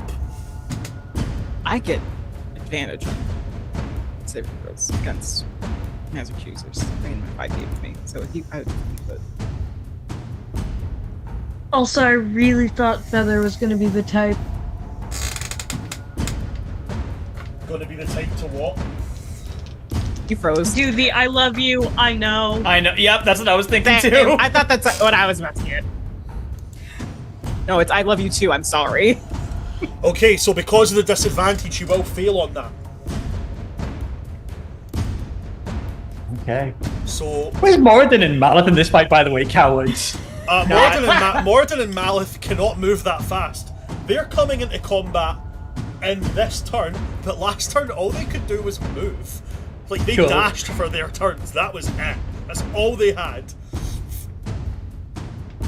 Held. Now's a great time to. That was a great time. Okay, My so dad hit to die. He is paralyzed for 1 minute. Thank God. Yo. As Feather at this point is now like grinning maliciously while holding on to him.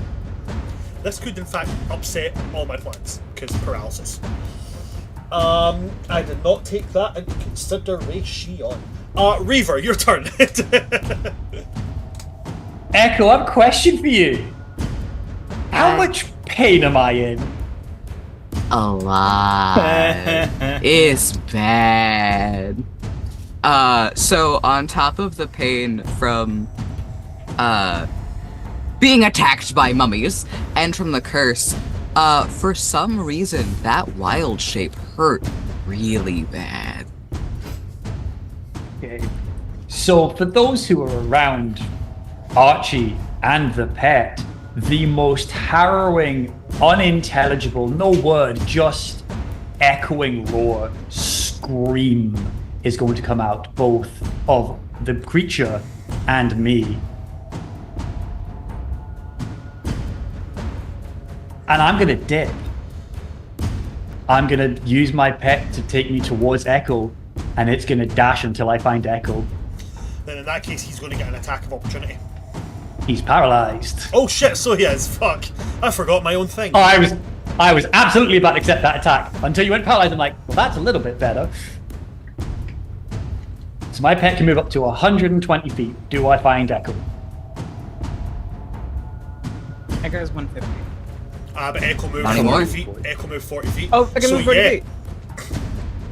Cool. you would get 110 One. feet you would get, sorry, 110. Before you would see Echo, like, just fucking mashed up, gaunt, emaciated, drawn in. Probably, if you don't mind me saying here, because of the mummy rot, I'm going to say a few of the organs have went black. Because you know, like the organs glow inside. Like a few of them have went black, and I'd even dare say that one of them is kind of just like floating generally in an area unattached. Like Echo does not look good right now. Okay. If you're good with this, both Echo and the DM, as I get close to them, I'm going to use my Spectre form so that I will move through them, and I want to catch them inside how they've been sleeping. So they are basically locked in my armor. Because Echo is in Echo form. Echoes in Echo form. Okay. Echo form. Yeah, I'll allow that. Cool. My action, lay on hands all 25 points into Echo. Echo has mummy rot. They cannot regain hit Can't points. heal. And not heal. Well, shit. And then the only thing I'm going to say out loud is die for them, and I'm going to tell the pet to keep going, as I'm going to then start going back and send the pet towards the mummies, and I'm going to start going back with Echo. So you're just setting this thing on the mummies. Yep, it can die. I do not care. I mean, if it dies, Echo? you just summon it again. Like, Yeah. Echo can also designate the pet to be alright in the Globe of Twilight. can you do that outside of casting it? In theory. Let me read that again.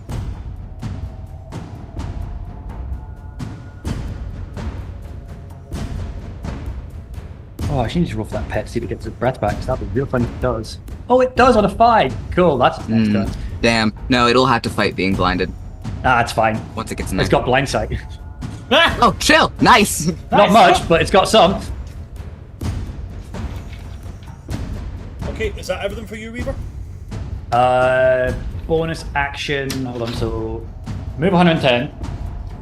I can then move my 40 back, so that's 70 feet away. Blunder is not close enough for me to bonus action. Action, I burn all 25 points, because I'm going to just keep that absolutely fine, because that's what it said I would do. Let me check the bonus action list. You do you, boo-boo. That's 10 feet. That's not available anymore. No, yeah, no bonus action. That is me. Okay, it goes to you, Ariel. Okay. We're gonna try some fuck shit. It's a Hail Mary kind of a fuck shit. We love it. So Blunder is held, right? Blunder is paralysed. Yep. I'm gonna... If you need a reminder on what paralysed means for the poor fucker, here we go. We can also start to run. Paralysed means they are incapacitated, which means again they cannot take actions or reactions, as well as that they automatically fail strength and dex saving throws, and any attack that hits them within 5 feet is a critical hit. Okay. I'm gonna try this. Say. I'm gonna strafe around him, so like I assume it would be like loose feather or say Salia now. Well, Nope, it's feather now. It's feather now. It was. Oh, it's feather Salia, now. It's feather. Feather now. Oh, he didn't go back to Salia now that he's all No. The lich is out. Yeah. Okay. So loose, feather, aerial. This could work. This could not also not work. I'm gonna reach out and I'm gonna touch that bit of gilded gold armoring. And I'm gonna cast Dispel Magic.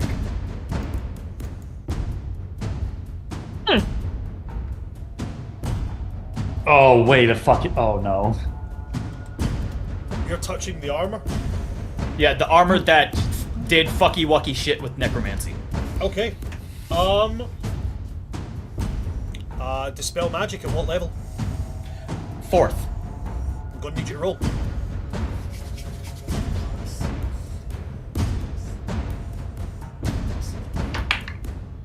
It's cocked. 21. Again! 21 will do it. Okay. The magic around it is dispelled. I'm gonna look to Feather.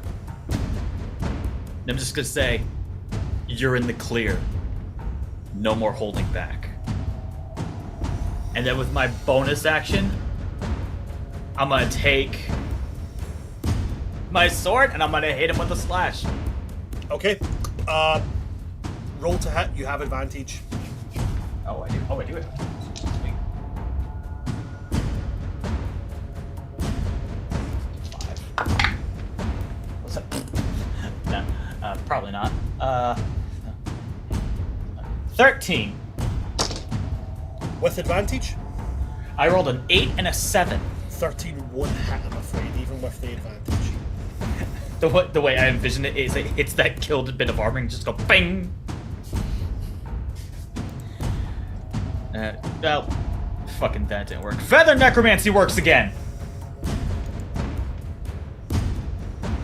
And that's all she wrote. And I am out of spell slots.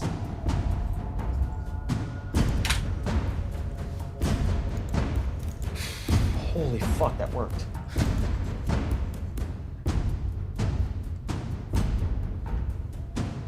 Okie dokie.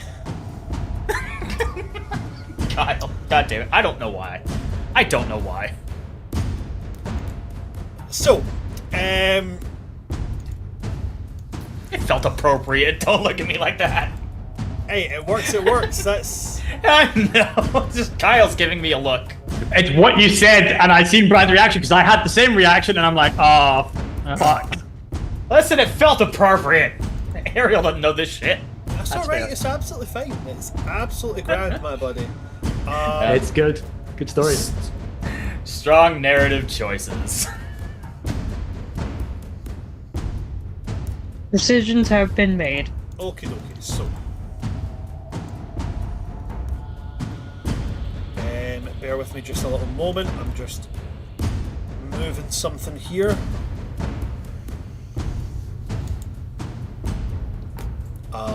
Because I need to add something on here.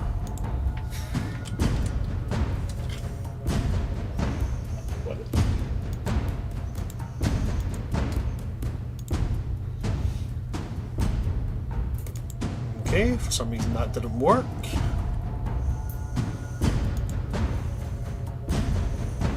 We'll try this again. Alrighty, so that's the end of your turn there, yeah? That's me. It's all they wrote. Okie dokie.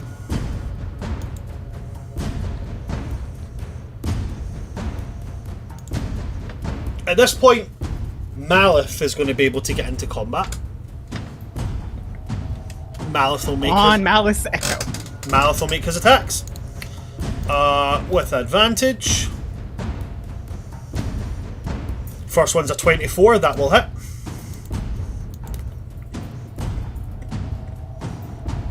Second one's also a 24. Both attacks will hit. With the flail, there's no point in them using the bleed effect on it, so it's just going to do the standard flail. So that's 8 and 8 is 16. 16 plus 8 makes 24, and then I roll the dice. That's going to be 2d8s. So 24 plus 2d8. 24 plus 11 makes a total of 35. Where's my pen? I've lost my pen. There's my pen. Found it. Found it. It's okay. We're all good.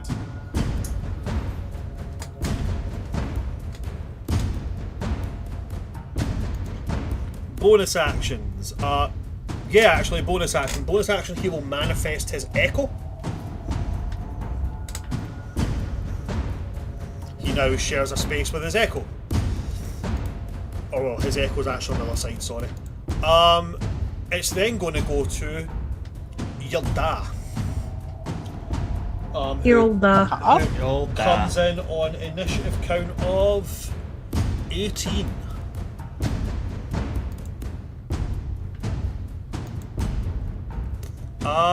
Your dad is gonna. He's not gonna use that sword. He still keeps that sheathed. He is going to draw the sword at his hip, and that's going to be his bonus action to draw the blade. And as he draws it, it's like a wave-shaped blade.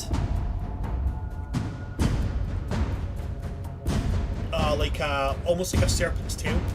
And as he draws it, the blade segments.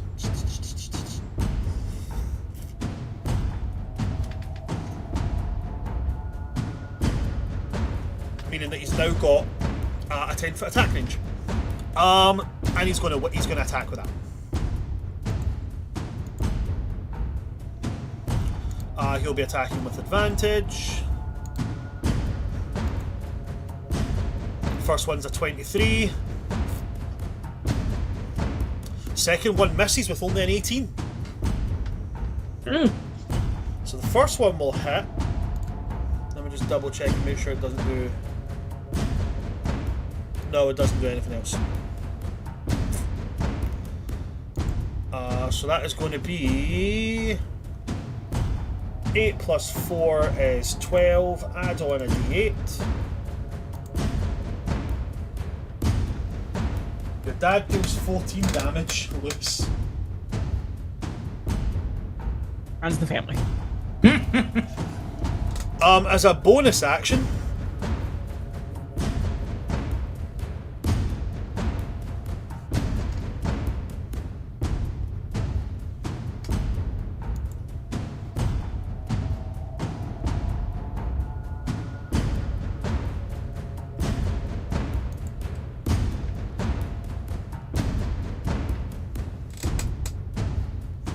he's not going to use a bonus action.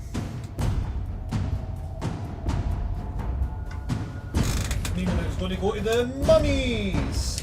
Your dad's weak. Disappointing. Listen, Disappointing. valid. Have you met Luce? She's just good Yeah. at it sometimes. Lucis, good point. Good point. We've not tested that part yet. I don't wanna. Okay, all 5 of the mummies are hitting your beast. Cool. That was with the disadvantage, by the way, just so you're aware. Absolutely fine. Its job is to die. I'm sure Reaver's so distraught for this thing. Distraught, yes. For it, no. That'll be 55 non-magical bludgeoning damage, Cool. and it has to make 5 con saving throws. Is the 55 after resistances? Does it have resistance to non-magical bludgeoning damage? Yep. Okay, so in that case, no, it would be 27. 8. Oh yeah, you run down. I run down. Cool. Cool. Okay. So it's got that much health left. And what was the con save requested? 5 con saves at DC Yep. 12. Okay, I have a +7 to this because, as I said, Rand, you want to weaken this pet? By all means, this thing is kind of silly. +7.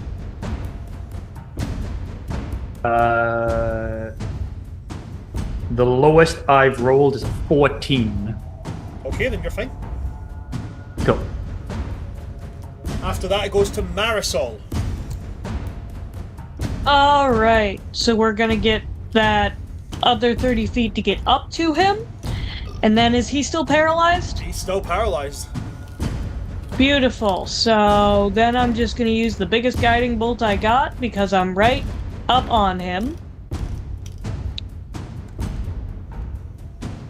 Get right And up that on his auto business with hits. that guiding bolt. Yeah. That auto hits? Does it auto No, crits? you roll, still roll to attack.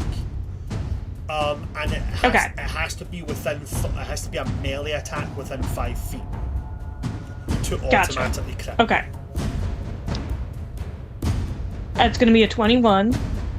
21 will hit. As it's Interesting as it's wording. what? What do you mean? It says only if it's hit. It doesn't say melee for paralyzed. It says within 5 It feet. just yeah, but doesn't say after melee.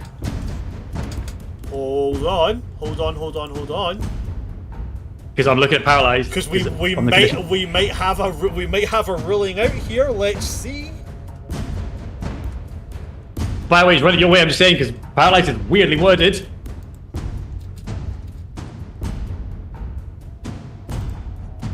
Let's see. Paralyzed.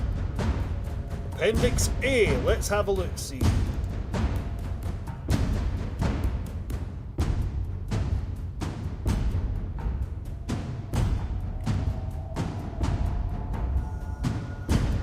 It only says you have to be within 5 feet. Marisol, you automatically crit. So that's 7 times 6 is 42. 42, and then let me roll. So 42 plus 26, so that's gonna be 88. 68. 68. Damn it. And then it's so close. And I'm also gonna use my spiritual weapon, which is gonna be let's see here. Just to double check on that one, Marisol, 68, that's the max damage plus what you rolled added together, yeah? Yes. Okay, cool. Just wanted to double check Yes. that. And then your spiritual weapon will also get advantage on the attack. Advantage here. So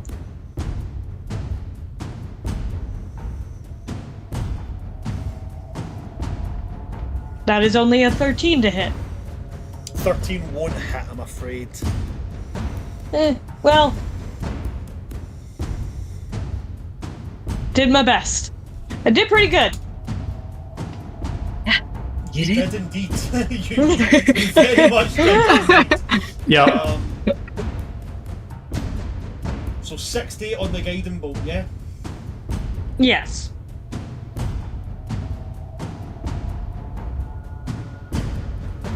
He's not looking good. He's faltering. It's going to come to the other Go. mummies. That'll hit. That'll hit. Okay. That'll miss. That's a miss. That's double nat 20s. Cool. So that is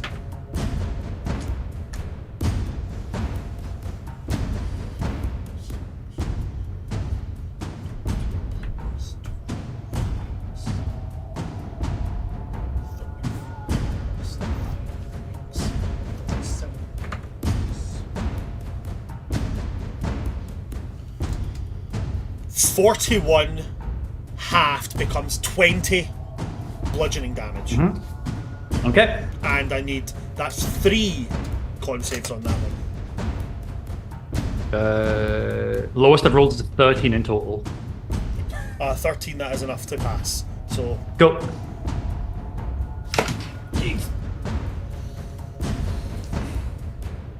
at that point, as we come to the top of the initiative order on the 3rd round, and we are past the 2-hour mark, I'm going to pause us there, and we're going to take a 15-minute break, and I'm going to let my party recover. While we're off on our 15-minute break, guys, stick around, chat, let us know if you think anybody's going to die. There's still some tricks up the sleeve. Hate that. Other than that, we're going to go and have a wee 15-minute break, and we will see you guys after we've done. We should have ran. We should have.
Somehow.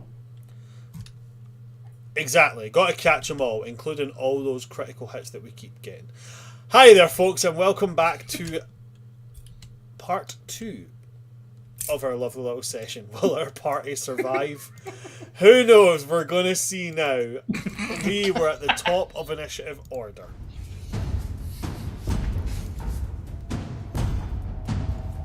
He has to make a wisdom saving throw. This one will be at base because Taylor's already used up the soul. Fail it. He does fail it. So he's still paralysed.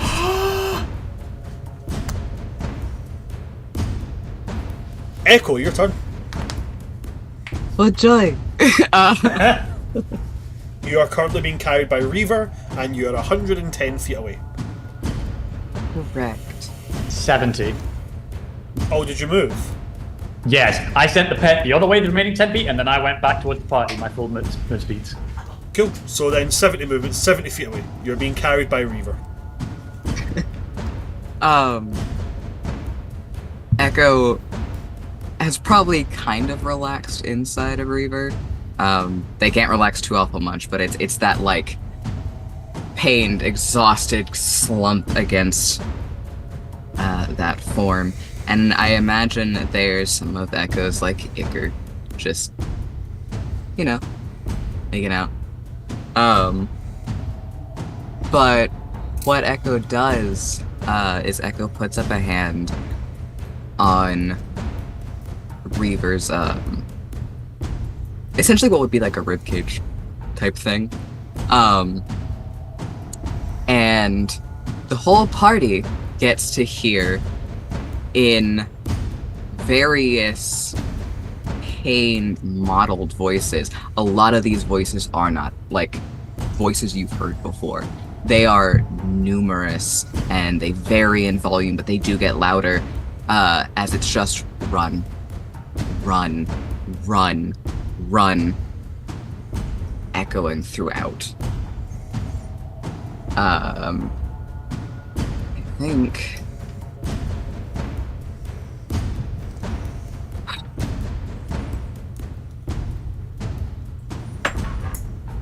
the only thing Echo is going to do at the moment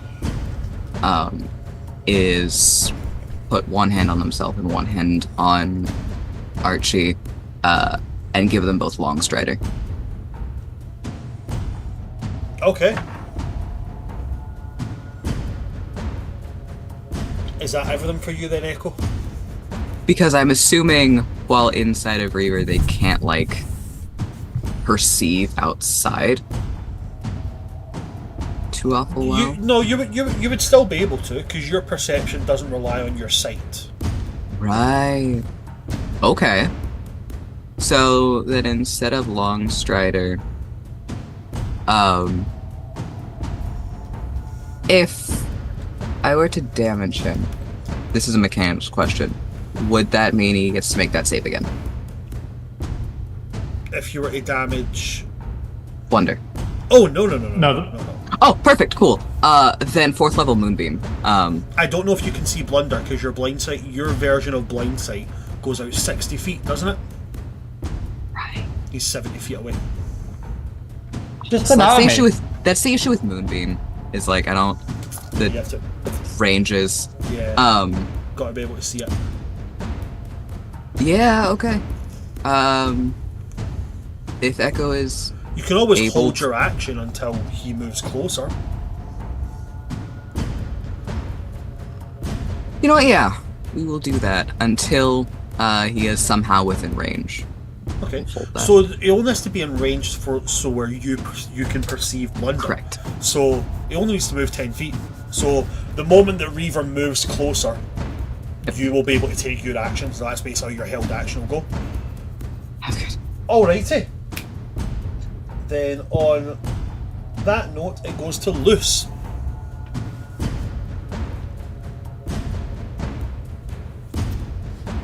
So I hear run in several pained voices. Blunder is still held paralyzed by Feather. And I'm just gonna go ahead, just in case this fucking escape plan, whoever might have, doesn't work. It's gonna expend another superiority die and just bait and switch Feather real quick and give him the AC bonus. Bonus. He gets a 5 to his AC until the end of my next turn. And the way that Luce does it with Feather specifically is not interrupting his eye line, and it's basically moving them, like moving with him and around him, but making sure that his eyes are still on the target, because Luce doesn't know how magic works. And she is just going to say to him, Feather, I'm not mad at you. Please don't make me kill you. And it has that edge to it that he would recognize instantly because he's walked through her mind.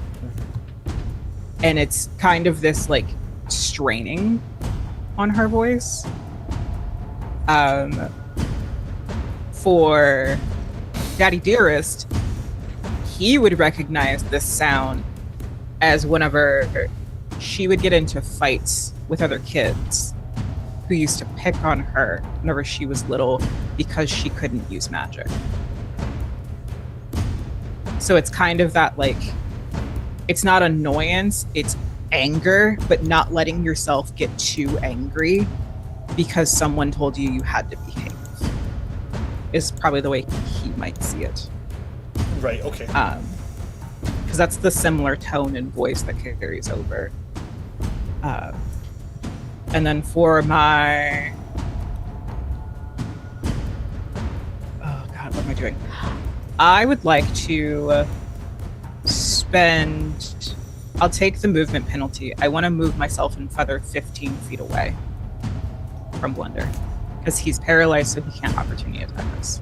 Correct? Correct. Is Feather going to come with me?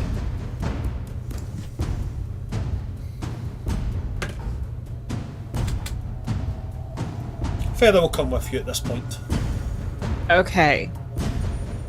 Well, first I'm gonna smack Paralyzed Man. Corpse Man. Before I move. That's such an odd sentence to hear out loud. First off, I'm going to smack the paralysed man. Corpse Man. Corpse Man. Yeah, I'm about to say that's a hate crime. I'm gonna smack. Do I still get flanking, or is it just he's fucking? No, you still have flanking. There's still enemies of his within 5 feet of him. Okay, cool. Didn't know if paralyze fucks ground with flanking. The first one does not hit because that is only a 17. Second hit. Oh, that's much better. 18 plus 7. No, plus 6 to hit. 23. That will definitely hit. No, I'm just smacking real quick with tooth. 88 plus 5. That is going to be 7 plus 5 is 12. 12 points of slashing damage. So it's a critical hit on that, remember? Oh, fuck. Right. So I rolled a 7. So you rolled a 7, and that's on... It's 20 tooth in total. is... Yeah, because tooth, when I'm raging, is 13 points of damage instead of 11 plus 2. Okay, From range. so just 20 points of damage in on that. 20 points of damage. She's going to swipe at him, and I think it's the bait and switch that throws her off. Because she's still a little bit too focused on Feather. The first one misses, so then she back ends, swipes at him. Its tooth is weirdly shaped. Hitting him for the 20 points of damage, and then immediately grabbing Feather and moving 15 feet from him. And that is my turn. I smacked somebody, so I get to keep my rage. Okay, so I'm going to go to Celia. Or Feather, sorry. And Feather is going to win. So Ariel's turned around and said, "You're good. Like, there's no more." Necromancy works now. And he's going to turn and he's going to snarl at Blunder. And he's going to extend a hand out.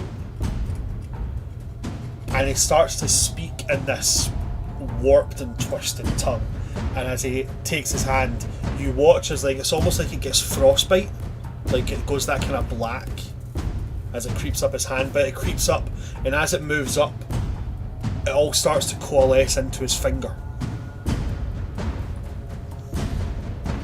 And then he points. And then at the point that he does that, cause you've moved him away, Celia's going to come back. And he's going to curl his finger, and the spell, he's not going to cast the spell.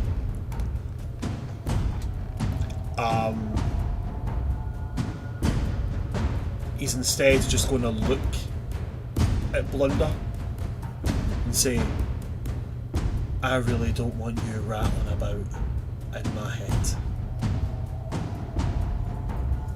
Then he'll look over to where he can see Reaver kind of trudging along. And he's going to cast Haste on Reaver. It has that much distance. Damn. Oh no! Oh no! Yeah. That's actually a good question. What is this? Liches can extend the range of touch-based spells. They can choose. Must be They nice. can choose spells that they have, and they can choose they can extend their range from, I believe it goes from touch based, you can take it out to, from the Grim Hollow book, from touch based you can go to 80 feet, and you can extend the distance of other spells by that amount as well, when you get to certain levels in Lich. So he's going to take haste. Oh wait, hold on, let me check the actual normal range, because he might not have enough on it. 30 feet, so he's got more than enough space. So he will, he'll be able to do that. So he'll reach out and he will cast haste on Reaver, basically being along the lines of like, if I kill you, your soul goes to me, and I don't want you rattling around in there. But he doesn't have that problem.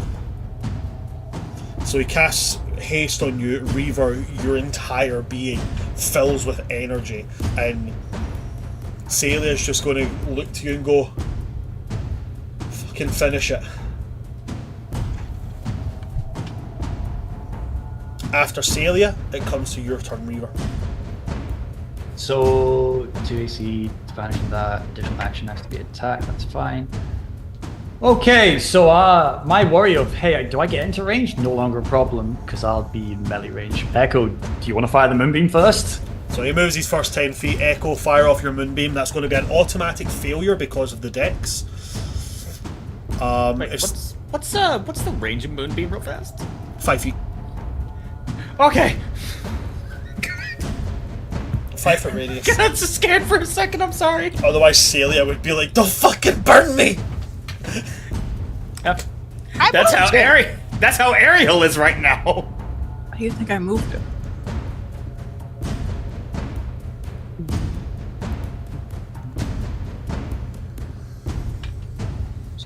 It's going to be...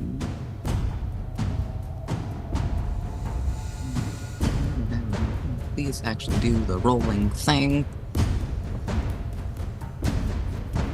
Please. Well, that'll be 34 radiant damage. 34 radiant damage.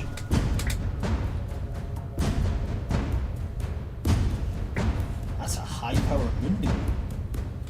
Yeah, 4th level spell slot. Damn. Yeah. What's the damage on that? Is that 4d10? Correct. Oh, that's nasty. Right, okay, cool. So that's your held action. Reaver, it comes to you now, buddy. Yeah, listen, if If he doesn't die after this, I got fucking nothing. I'm about to empty the tank. Bonus action, Hunter's Mark. Okay. So now do an extra d6 per hit. The pet, I'll just do quickly. Is the pet able to get more than 2 mummies in a breath line? 5 feet by 20. So no, you have your lightning rolls when it extends outward. I'm gonna say this one to you, Kyle. Roll your attacks. Okay. So let me roll 3 attacks at advantage with Great Weapon Master Feat. No. Nat 20. Yeah! Happy birthday! Cool, 2 hits. Don't bother rolling your damage. I want you to describe to me how Reaver ends Blunder. Because he had 4 hit points left after Echo dropped him and beam. As long as you hit with Great Weapon Master, that was it. Cool. It's only 2 hits.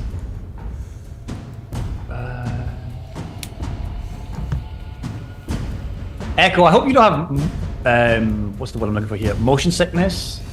Lewis, the thing you've seen me practicing is about to happen, where the body's just going to turn and the body just twists, like the Beyblade, and just takes the head off, and then the second blade is just going to just head off and then body in half, taking the head and still swimming forward, running. It's not even brutal. It's just take the head and go, because all I can hear in my head is run, and all I'm hearing is the screaming pain. And with the extra movement, I'm still just going to keep going past everyone with that head in my hand. So you're just ripping the head off? Yeah. There is a Divine Smite. There is things. The body's going to be in a horrible state. I've burned all the spell slots. But yeah, the head's coming with me. I'm sorry to tell you, but it's not. As you tear the head off, there's a scream. A scream that comes from Blunder, but not from his mouth. Like something inside him is howling at this. And as the head comes free of the body, you hear a sound specifically that you, Reaver, you would know and you would recognise because you would have heard it. But nobody else here would have heard it. It's the sound of ceramic or clay cracking then breaking. Okay. And then his body dries, cracks, and falls into sand. For those of you who have dark vision, this will look incredibly strange, because now on this dark grey sandy silt bottom, there's just this little patch of white, because he turns into like beach sand. And so does the head. And so do the mummies.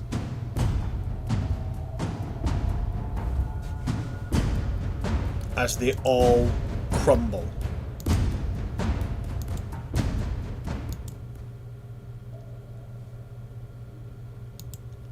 They're now out of combat, guys.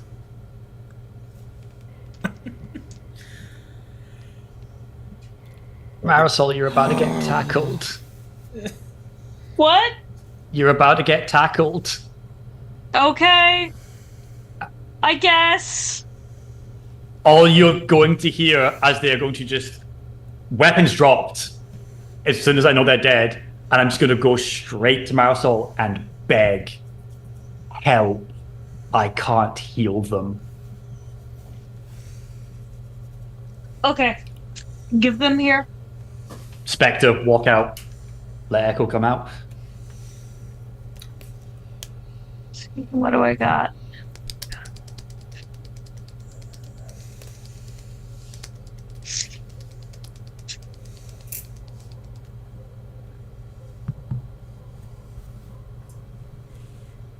Alright, we are doing healing word.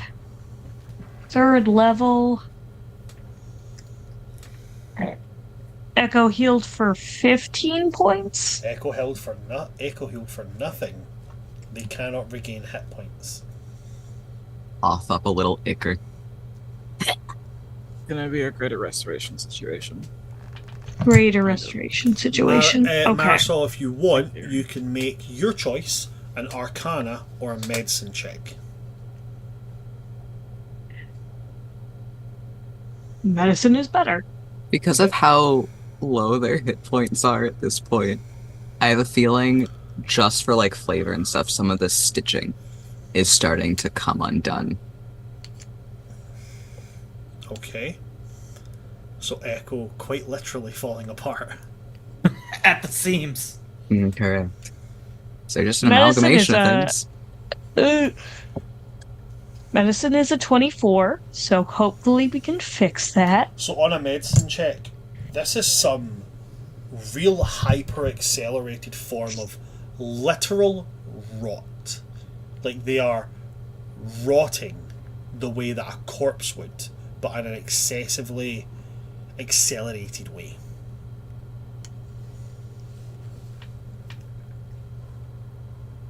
It's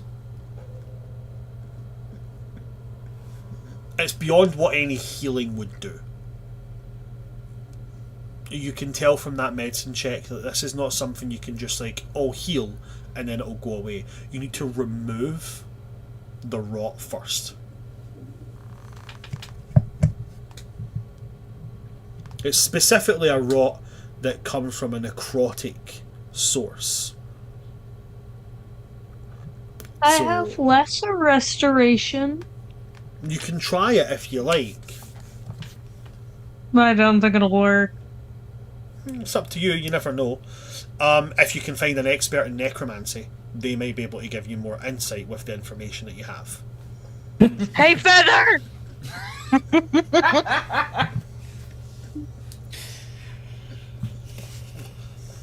Celia is like rubbing his temples, and as you shout that, he looks over like, yeah, yes, Captain. What do I need to do to help Echo?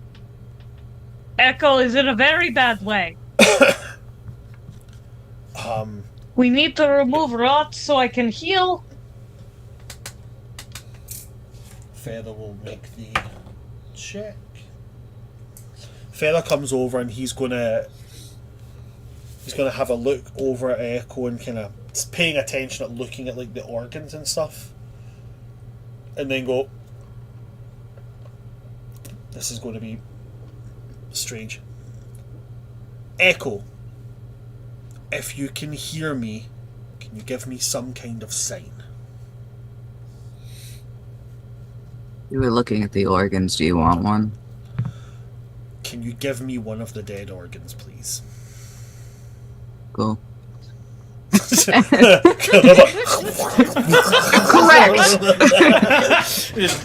Correct.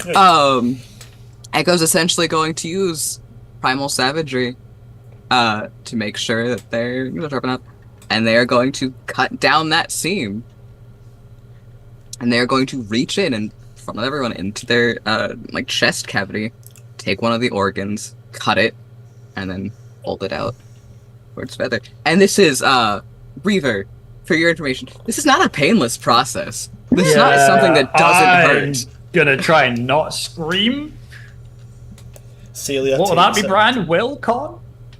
to not. I'd say at this point I'll allow the adrenaline and fear for what's happening to Echo to kind of take over. I'll just let you decide if you do scream or not. I'm gonna go with yeah. Okay. Because nothing's making sense right now, and As you give out this big bestial scream, the logical Celia is here, and he just kind of goes, Reaver, try and keep it down, please. And then he is going to poke around it, and based on the Arcana check he's got, he's going to... It's mummy rot. It's not a disease, it's a curse. you need to remove the curse. Otherwise, this will eat them up. It will just keep eroding them away. And from what I'm looking at, this is severe.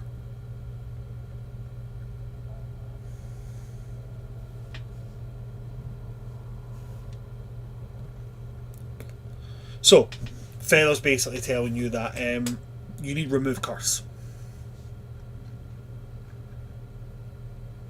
Got to use remove curse. That'll be what takes it away. Do I have remove curse?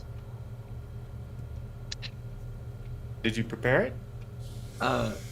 Echo will also reach out and just put a hand on Reaver and idly go, "You do get used to it." Celia will I look did at not Reaver and just go, prepare- "You do."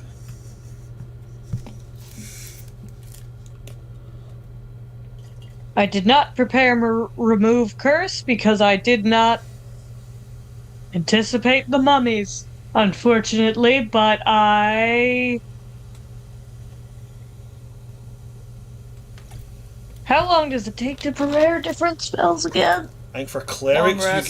get... Yeah, oh wait, hold on. Are clerics not like warlocks and they can only do it when they level up? No, clerics are books. Oh yeah, Yep. so then it's after a long rest. Which will not make Echo lose more hit points, because it specifically states every 24 hours. Okay, cool. Like, we're staying here again, guys. We're all gonna take a nap. I'm gonna have the most anxious night's sleep of my life. I mean, you've just Echo's had a gonna- sleep, you could just travel. Echo's gonna hold up a hand, just like, "We don't want to stay here. We're actively being tracked. We've stayed here long enough. We've also just bled all over the place. And this place does not have a good track record. We are 2 for 3 on enemies."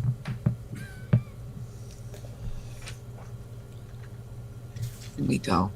Moradon's gonna go, from what I'm seeing here, your brain cell happens to be saying the right thing. We should keep moving. We're not that far from Deep Heart. We get there, we get somewhere safe.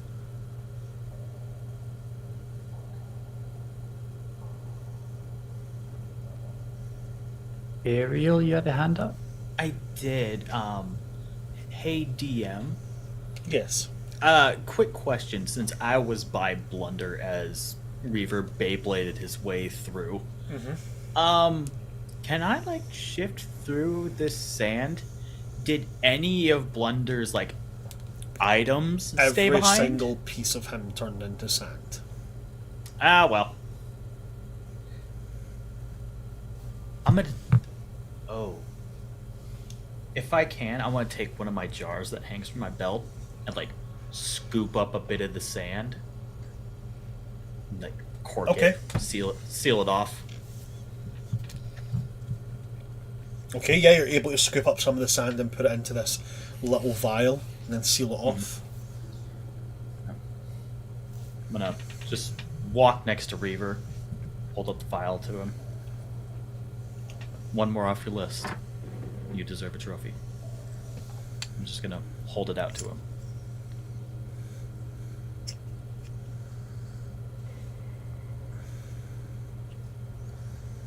I'm just going to take it and lightning shock it. I'm just going to crush it. And if it still exists, the pet probably back to the point, lightning breath it and just keep burning at it. If you do that, if you lightning shock it, it'll actually be quite funny because it'll just turn into Fulgurite. I want it to not exist. You can't All the destroy anger matter. and pain. I'm an idiot. I'll try. It's actually funny when Echo was inside Reaver earlier on. I was actually thinking, man, this is a bit like Full Metal Alchemist, how people just cut around hiding inside Alphonse all the time. Yeah, ironic you say that. I totally haven't said the same thing to Selkie. Yeah. And then we're walking around having conversations about how you can't just destroy matter. Like it's that's not the law of equivalent exchange. It's fine, I'm an idiot. Yeah, no, I will not accept that as a trophy. Just crush and kill it. That sign won't stop me. I can't read. Read.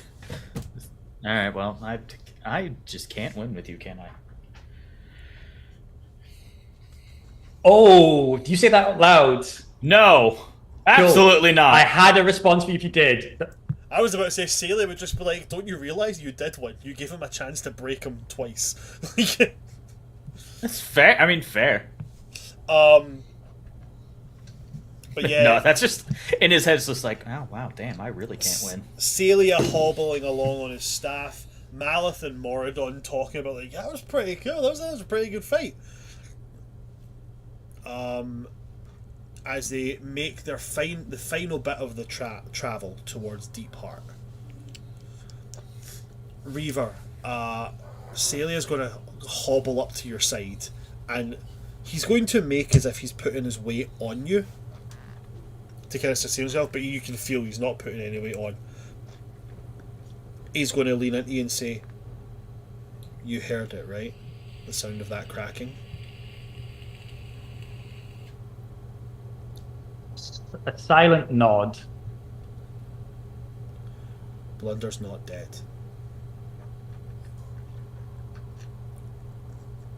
He's something like me.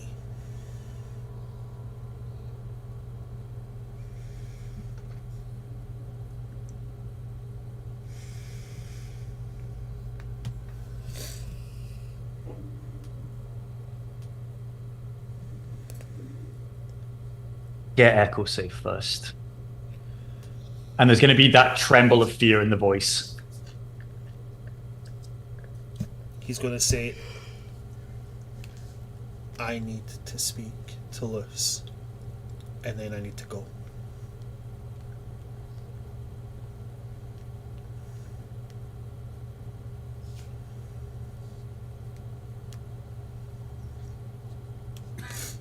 Just a silent nod. He'll just nod, pat you twice, and then he'll hobble back to where he was in the group. As he goes, I'll simply ask, does he know of a black pyramid?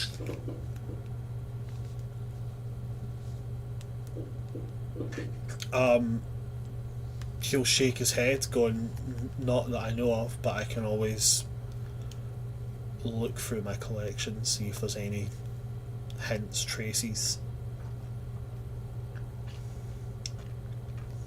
Luck exists, and it's going to kill us with a black pyramid. And that, again, is just fear.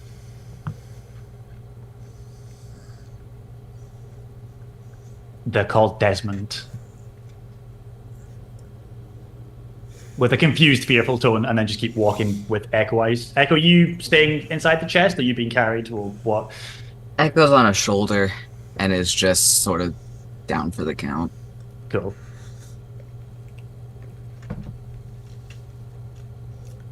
Eventually, after maybe about a last hour or two of travel,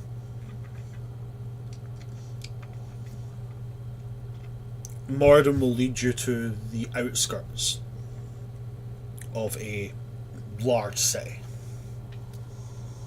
It's built into the side of a steep, inclining, deep coral wall. The walls are this deep, almost black, but you can just make out from the light sources around a kind of oily purple sheen coming off the walls. And you can see the patrols of deep sea elves swimming around here.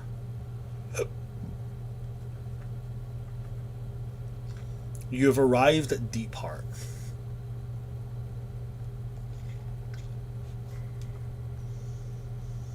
You can see as you approach and as you get closer, you can see massive kelp fields. Deep sea kelp fields as well. So, very, very strange looking kelp. Sort of ethereal the way it sways and pitches.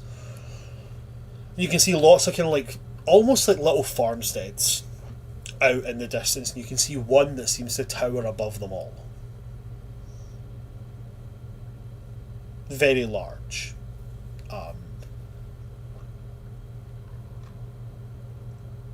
And Moradin is going to turn towards the main gates, beckoning you all, saying that inside the main gates you come to the market district, and from the market district it's a small travel to the noble district and to his home.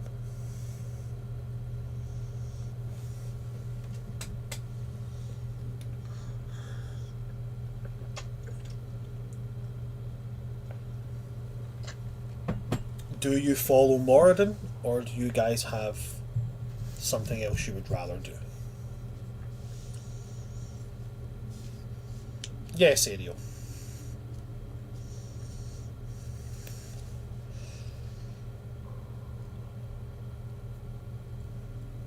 I cannot hear you if you're speaking, buddy. Apologies, my mic is muted. Can I tap Marisol?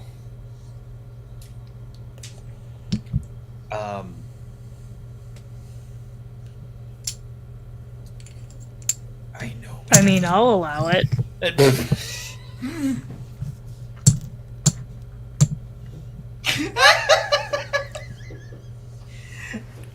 You have been God granted damn it. permission. That's consent, right?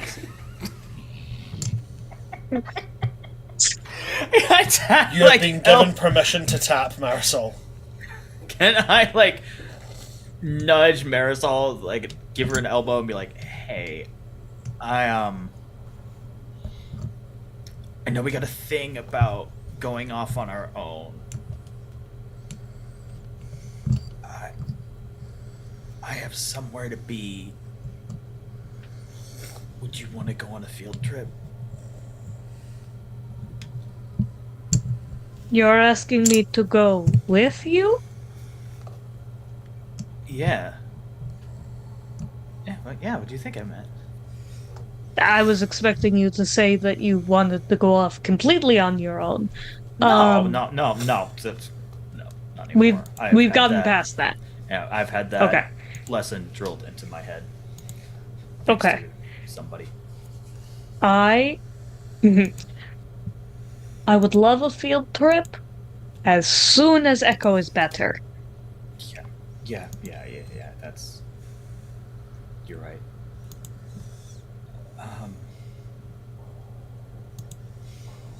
Otherwise, I would love to help you. As soon as that is done, I will gladly help you with whatever you need to sort out. Also, I feel like I could also use some space from everything, but I will not tell everyone that. You know, with all the responsibility you have, you take a lot on your shoulders. Just don't forget we're all here to help with the load. Thank you.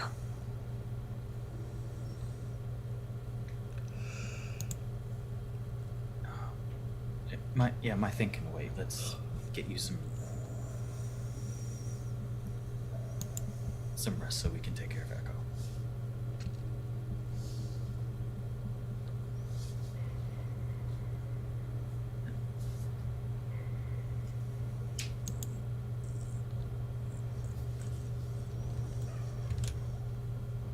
That you, yeah? That's me. So do you guys How far fo- away were you guys? Hmm? How far away were you guys when you had that conversation? Like 20 feet behind the group. I'm sure you probably heard. Cool. Thank. I'll ask Moradin, am I going to be a problem in the city? Because I know Rec won't have a reputation. He's gonna he's gonna shake his head. You'll be grand. just forgive people if they stare. Not often we see something like yourself.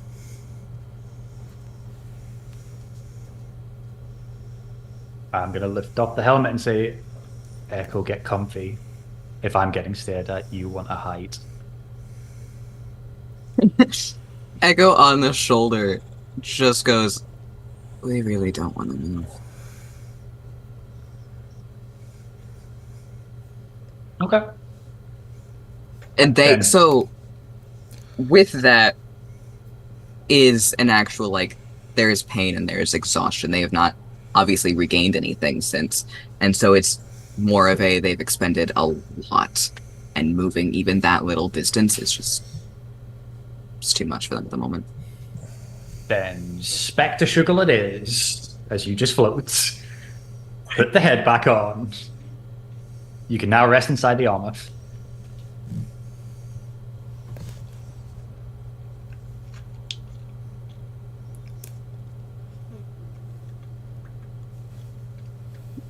So you are following Mordon into...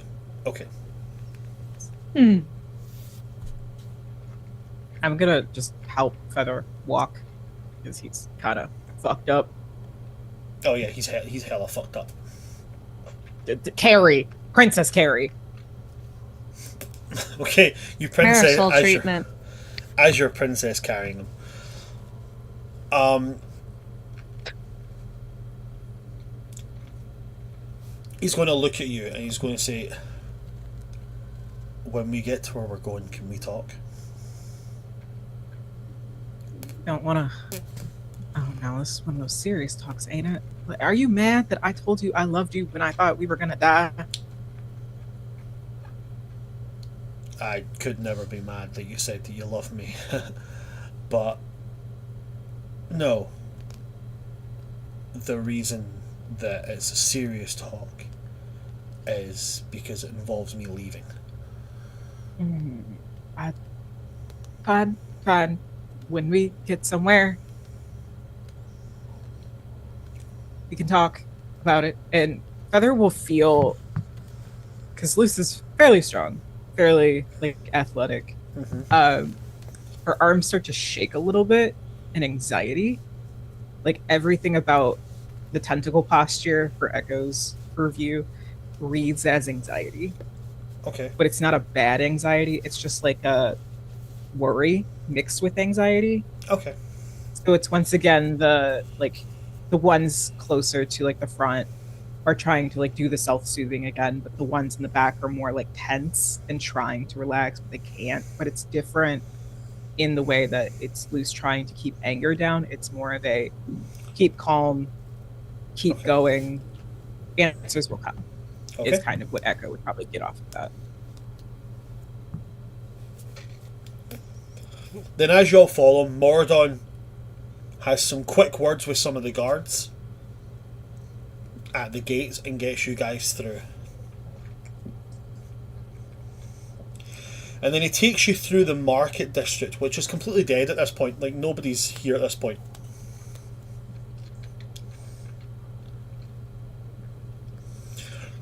And takes you inside the coral wall. And through some of these coral... that's almost like... it's almost like tunnels as in like a highway. People swimming in one direction, people swimming in another.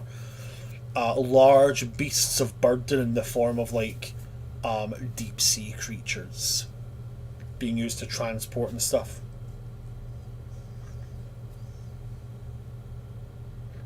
And eventually he will bring you guys to what I guess you would look at it as like the equivalent of like a manor house. Fairly run down.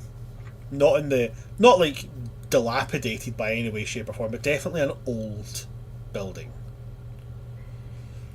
Lots of algae and crustacean and barnacles and such on the outsides of it. Think of it as like, I don't know what Americans would call it, but in the UK we would call it pebble dashing, where you put like cement on the outside of a building and throw pebbles at it. Yeah.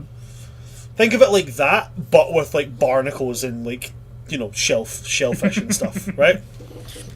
Those poor shellfish are just stuck in there. It's like, I've been here for 20 years, and I ain't leaving.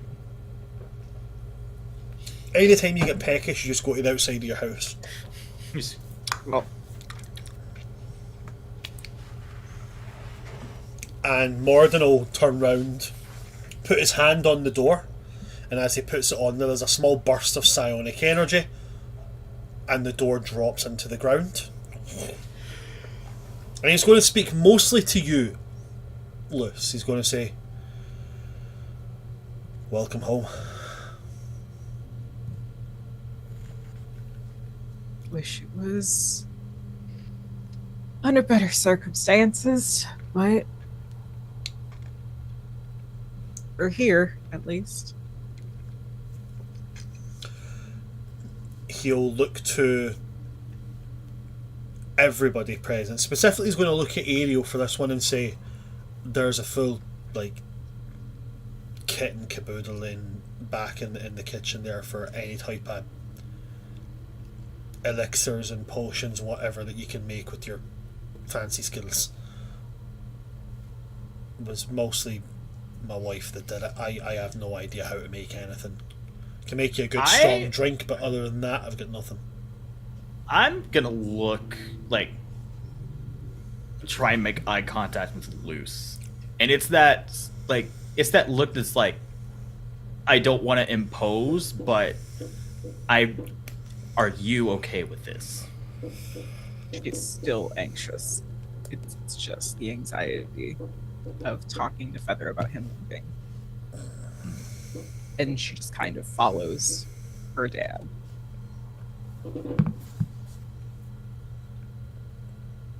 Over the course of the next 10-15 minutes, you guys would get settled in. Plenty of space for everybody. Plenty of room. They also make you aware that there's a tunnel under here, which leads outside the city walls. You go into the basement, you go to the west wall, and there's a brick that's a little out of place. You push it in as far as it will go, and it'll open up a tunnel. But as soon as you step into the tunnel, you have to keep moving, because the tunnel will close immediately behind you. As in, think of it like a mold earth spell on continuous repeat. One part will drop, you move in, the other part will drop, you have to move because the part you've just been on will close up immediately. So if you get caught in it, you will get crushed. It's supposed to be like as soon as I go through, nobody can follow me. Where does the tunnel lead to? Leads outside to the western wall of, the outside wall of Deep Heart. It leads to the western outsides. Okay.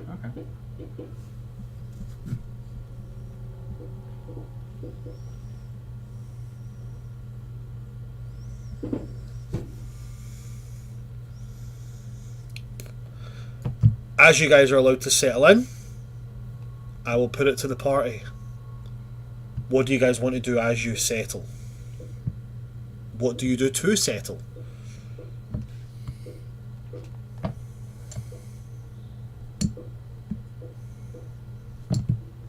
What do you need, Marisol? Mm-hmm. I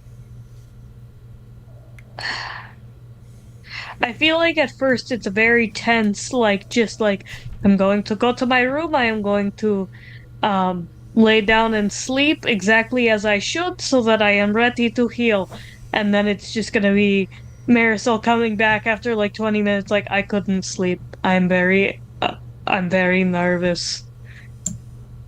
I think Ariel, can we cook dinner again? Yeah. I have something that might help, and I would like to go to the kitchen area and see if I can make what is essentially sleepy time tea for Marisol. Okay, yeah, that's easy to do. That's very easy to do. You have proficiency with alchemist tools? No, but I have proficiency with herbalism. Yeah, I'll let that work. Make me Make me a wisdom check with proficiency because of your proficiency with your herbalism kit. Cocked.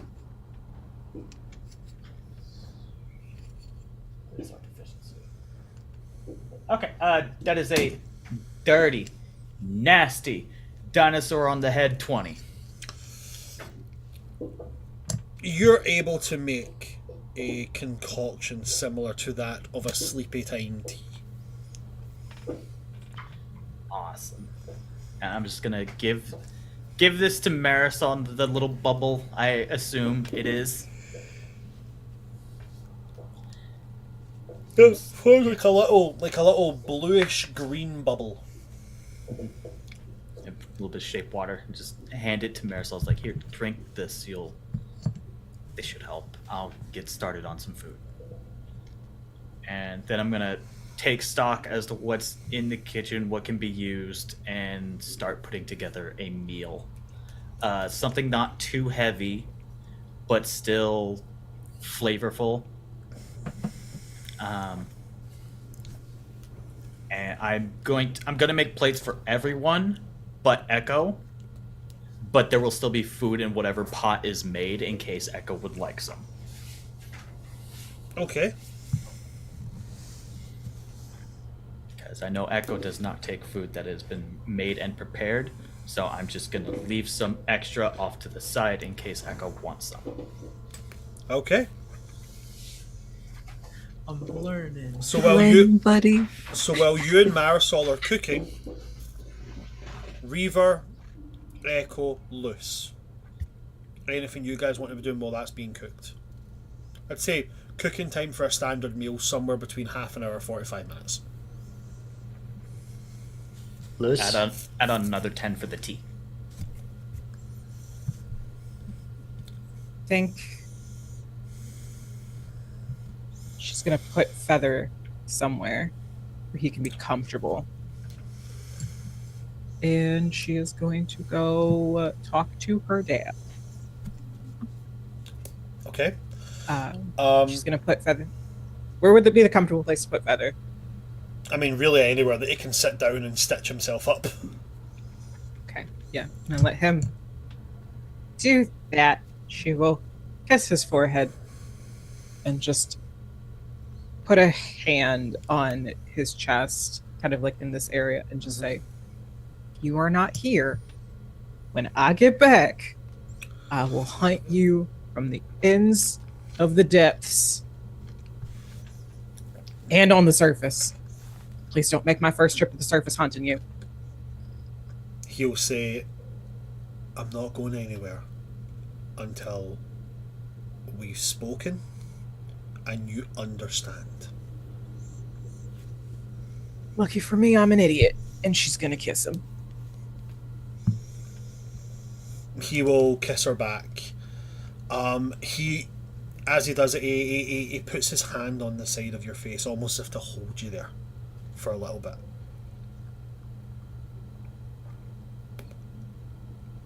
And he almost goes as if he's going to say something, but then he stops. And he'll just smile and then go speak to your dad. I'll be here, I promise. Better fucking be here. Love you too much for you to not be, and I already told you that. Don't make me fucking regret it. And she's gonna, like, smile at him with, like, a very, very genuine smile. Like a very deep breath in and let it out. And then go find Morden. Morden's easily Where do I find found. He's went to a room just off of this kind of like living quarter, and where he is, you see, is like it's like an, like, you know, some of those like really rich houses, they have like, it's almost like an armory, but it's more of like a place where you store your personal things. It's like that, and he's putting like the sword up on like a mantelpiece next to some pictures. His personal sword he just kind of takes off and just kind of like chucks to the side, and he's like starting to unclasp his armor and kind of rolling the shoulder out and wincing as he takes off the pauldrons and stuff. And he turns to see you and goes, Oh, hi. I thought we agreed we're not doing the awkward thing. You're right. Very rarely, but it does happen.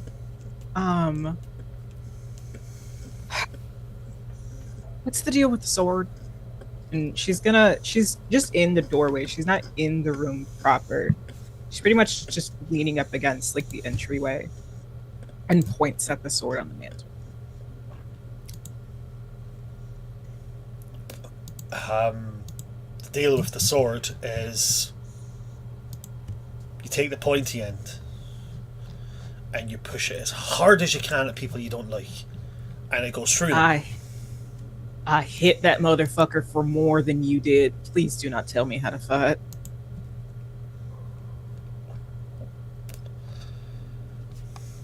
Okay. Sword is an heirloom. Been in our family a long time. Like 500 years, a long time. About, give or take, 100 or so. Okay, so it's a recent heirloom, not like an ancient heirloom. You were just a young, spry man in his 220s then. It's in our family recently, I guess you could say. But for a time, it was also lost to our family. Then it was retrieved, and it came to me. It didn't go to one of your siblings. You mentioned that there were siblings. There are.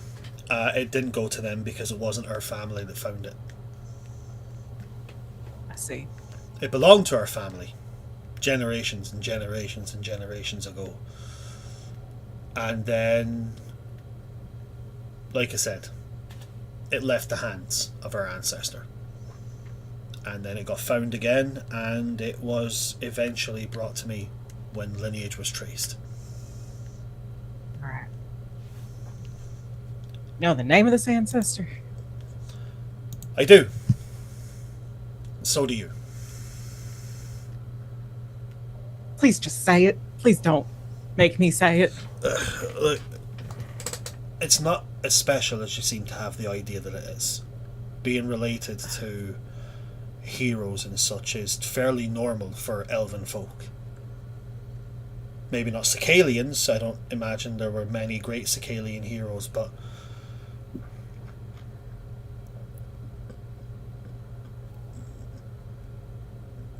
it makes sense to me that you ran as a child and eventually found your way to, of all the feckin' people, Atalan himself. Your mother used to always say that blood sings. Maybe some part of you knew. Maybe you didn't. Who knows? Either way, this sword's name is Nebulous, and it was the sword that Atalan was handed to him by his father, and his father before him, and his father before him, and his father before him. It's been with us almost as long as our cousins have wielded the Verdant Blade. That's the nice ones from the surface, right? Yeah, they have like a strangely sword that's nice like one. they have like a sword that's made of like a fancy green metal and stuff. Alright. It's not orichalcum, is it? Oh no, I don't know what it's made of at all. It's definitely not orichalcum. Alright. Hopefully our family doesn't just have being orichalcum attractors in our blood or something like that too. No, we definitely do not. Okay. Seen a little bit too much of it, even when I fucking sleep. Orichalcum's not bad, you know. It's just the stuff that exists down here that's the bad stuff. You don't want to get too close to that. Yeah, you said as much. All right, so I will think about the fact that Adelan, who was Drift, is like my great times 500 years worth and then some grandfather or great uncle, some sort. I don't think he said he had kids, but I will think about that later. Not right now. Did I have a room here? I don't remember this place. This place isn't a place where you ever lived. That's what I thought. This was a place where I'd hoped that one day you would come and live. Or I hoped that one day you would take. But we never got a chance to come back here. No, this place was passed to my brother. My brother left it to me mostly to spite our parents. All right. Spiting parents. One hell of a way to do it. He was very good at it. Our parents were scholars, and well, they were eternally disappointed that I went away from scholarly studies and pursued more physical attributes. And your uncle, well, he was still scholarly, but more of a creative mind than a information-based mind. They did not approve of his later life choices. Guessing with the past tense, he's across the Salted Veil then. He passed by there about 2 years ago. All right. Shame. Would have loved to get to know him. But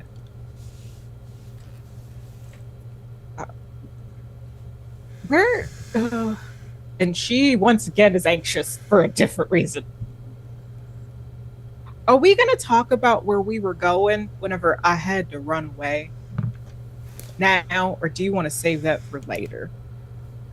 We can talk about it now if you want, or we can talk about it later. It's your choice.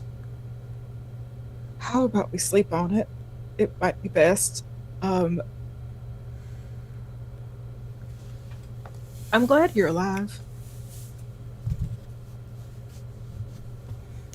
I thought maybe the both of you died. I was a coward for running away. You were not a coward. You did as you were told. Yeah. Nothing cowardly about that. Especially not if it means you survive. I'm good at that. I'm good at not getting hit. Sometimes good at hitting shit. I can see that. Yeah. Reaver's so much better at it though. He can do the weird magic shit. But he's got a weird pet. He's basically like my brother, in a way. Kind of annoyed him into the role a little bit. I never would have been able to tell. And noted. I'll amp up the sibling energy then. He seems a good sort. I guess he's more like a brother-in-law now. But it's fine. Sibling energy's fine. But he taught me how to fight better than I was before. It's where I can actually kill things and they stay dead for the most part. But now we're fighting things that like were dead and are no longer dead. Do you have any advice on that? Well, I know that I fought a couple of things like your fella there. I can tell you they usually have objects that keep them tied to their immortality, so you destroy them, that tends to break them apart. Alright. And against There's all the manner. crumbly bitch? there's all manner of different undeads. I mean, if you're talking about Alhoons, well, then you have to destroy wherever they center their psychic resonance from. If you're talking about liches who spanned from a creative mindset rather than from a thirst for knowledge, well, then it's not enough to just destroy what it was that made them who they are. You have to erase every single remnant of work that they wrote. Anything that they made, you have to destroy that. Sometimes you have to go so far as to destroying their entire bloodline before they'll stay dead. It's a lot of work. It sounds real complicated. Your fella back there, I'm assuming he's just your standard variety. You know, he probably has like a piece of jewellery or like a bottle or something, and he keeps that close to hand, or he keeps it hidden somewhere where only he knows, and it's always well guarded by weird, undead creepy crawlies. Does laugh at that. All right. That's good. Now, at least I understood half of that. That's half more than I usually understand of some shit. So improvements are being made. Is there anything you can just tell me? You seem like you just gotta keep a lot of things close to chest because of reasons, and I get that, but like, is there anything like you need to tell me or you want to tell me? I keep feeling like you're just gonna disappear whenever I blink. So I'm just a little desperate for anything at this moment that makes you feel real. I'm not gonna disappear. I'm not saying that I'm gonna be around 24/7. Please don't. I have responsibilities.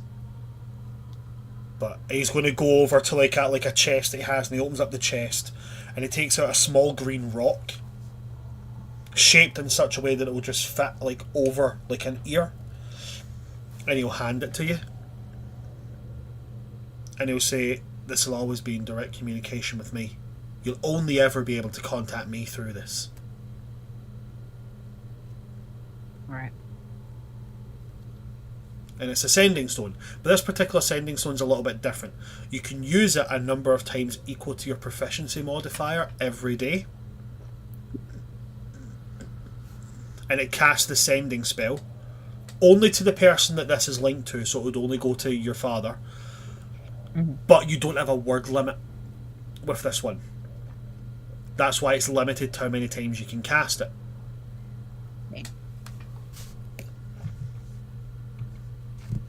All right. Thank you. This actually does help immensely with all of the stress and worry and all that.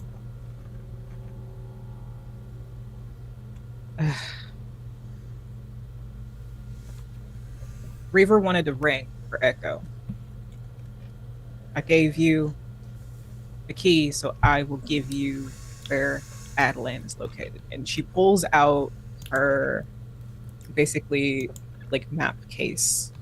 It's just basically a cylinder that looks like it was repurposed from a scabbard that has been like probably like two like scavenged scabbards stitched together really roughly, and pulls out the parchment and finds a surface and just starts unraveling all of the maps she's made in the last 60 years of her life. All right. And puts them together and kind of just makes a general layout. So on the map is Razor Citadel.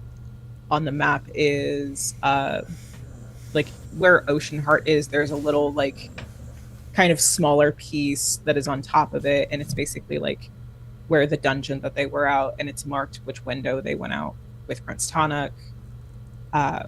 It's also marked for the Salted Cove, and where we had fought the Megalodon. It's like it's kind of basically a cartography journal of all the different adventures. These little pieces put on top of each other with added information. and she's written it in basically like some of it is in Deep Elven, some of it is in Sicalian. It just depends. Okay. But none of it is in common. Any of the pieces that are in Sicalian are basically just like footnotes, but all of the main information is in Deep Sea Elven Okay. or Sea Elven language, which is just Elvish. But I'm assuming there's a dialect difference in writing styles. Kind of. It'd be like the difference between like French and Belgian. You know, like Swedish and Norwegian. Like they can understand each other. It's just, you know, you might miss like colloquialisms. And she will point to the section of the map that has the shack that she lived in with Adelan whenever he was still Drift. Okay. And that has the most notes on it. And it's just all of the random adventures. On this giant map is also the location where they ended up meeting Reaver, and it's notes and details about like the initial fight with Reaver. And like if he reads through it, he'll basically see the tone change in the way that Luce refers to Reaver, because at first Reaver was the young Wreckborn, and then it was like, then it's like, oh, but his people call him Reaver, but his friends call him Archie. And then it's kind of like a side note saying it's like Archie question mark, can I call him that? And then it's crossed out. And but the part where it's crossed out correlates with something that happened in the city with the silverfish. Okay. So it's basically a full, like, it's a journal basically in a map, because Luce is weird. But she will make a copy on another sheet of like where that location is of Adelan's shack, and then just hand it to him and start rolling up everything again and put it back. Okay. He'll take it and he will say,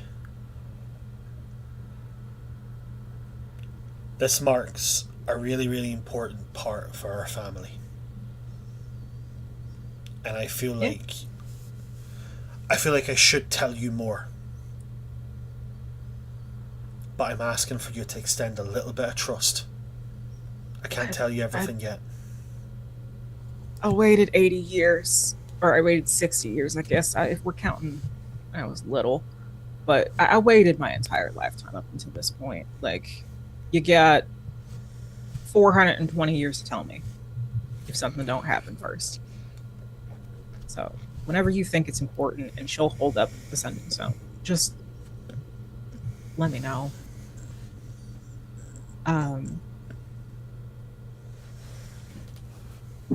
But I need the ring for Echo. He'll take the ring off his finger. You're trading the safety of your brain to not be scrambled. I don't need this to keep my brain from getting scrambled. Okay.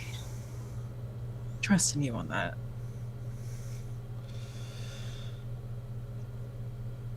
I'm very gifted mentally, just not intellectually. I figured. Whenever I hugged you the first time, it felt like something was trying to stab me in the head. It's just my way of making sure you were who you say you were. Your face can lie. Was enough. Your words can lie. Your mind can't. My body can't either. I'm very easy to read, sadly.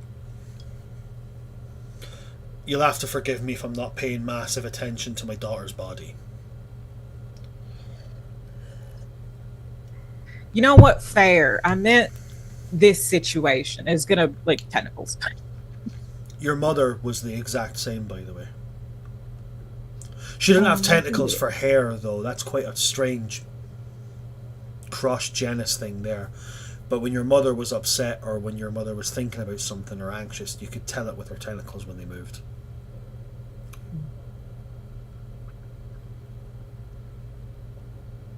Rather, Celia wants to talk to me about something, and I know it's probably going to upset me. Please do not hunt him down and kill him because he upsets me. I will do it my damn self if it's necessary. I've already told him as much. You sure about him? Very. Told him I loved him. Okay, I don't think I needed that level of information. Okay.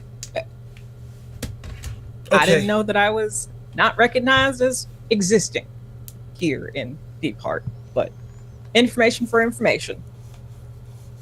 I am your child. You are indeed. I think I take after you. That's what I'm guessing. But no, I'm sure about him. If he betrays my trust, anything like that, then I'll find a way to kill him. Oh, I can tell you how to kill him. Hey. Just find out something that he really cares about, something that he doesn't let out of his sight. Destroy that, and then he'll probably die.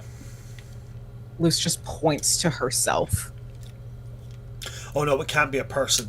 It usually be like a necklace or like a bracelet or a bottle or like a small box or something like that. All right.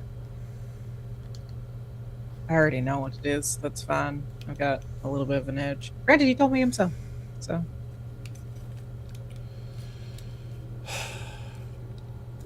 All right. Thank you for looking for me. I'm sorry I didn't look longer. Just blame Coldo. That's what I will do, actually. I will do that. I'm going to kill him when I find him.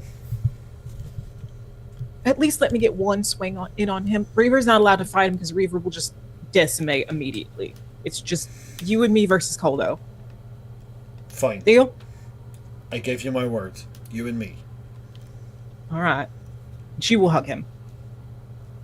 He'll hug back and he'll hug with one of those, like, you know, it starts off like a normal hug and then, like, the hand moves up to the shoulder and it becomes that very father-daughter kind of, like, hug. Mm-hmm. And then he just kind of takes that step back, both hands on your shoulders and, like, right, go. All right. You don't have to actually eat Ariel's cooking if you don't want to. It's fine. Like, it's not poisoned or anything like that. It's just, you don't have to if you don't want to. I feel like I need to preface this with some people. There are choices involved. And then she just leaves. You turn and leave before he gets a chance to answer.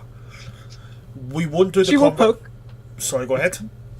Oh, she just basically, she will get one last glance at him and then leave. Is kind of what that looks like. Okay. Continue.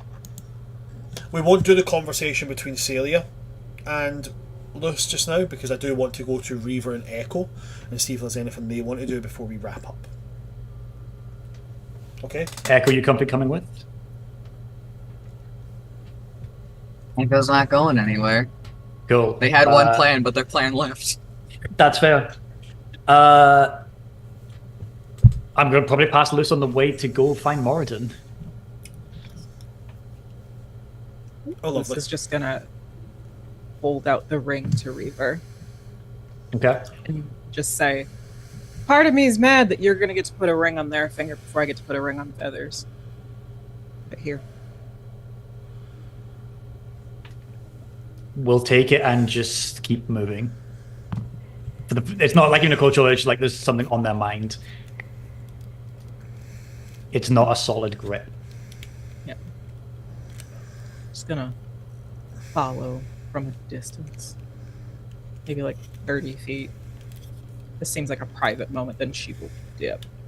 Okay. Echo actually waves at Luce. Luce blows Echo a kiss. Gay! Confusion. And they're just like, I don't have the energy for this. And you just see them melt back down. They literally puddle. Yes. Echo gets that loose, like genuinely, it's genuine care, but it's also a little bit of jealousy. But the jealousy is not towards Echo, but towards Reaver. How hard is Morden to find? Not at all hard. You've just Cool. watched Lewis come out of the same room that he was in. Then I'll just kneel down, I guess. I don't know how tall the doors are, just to poke my head in.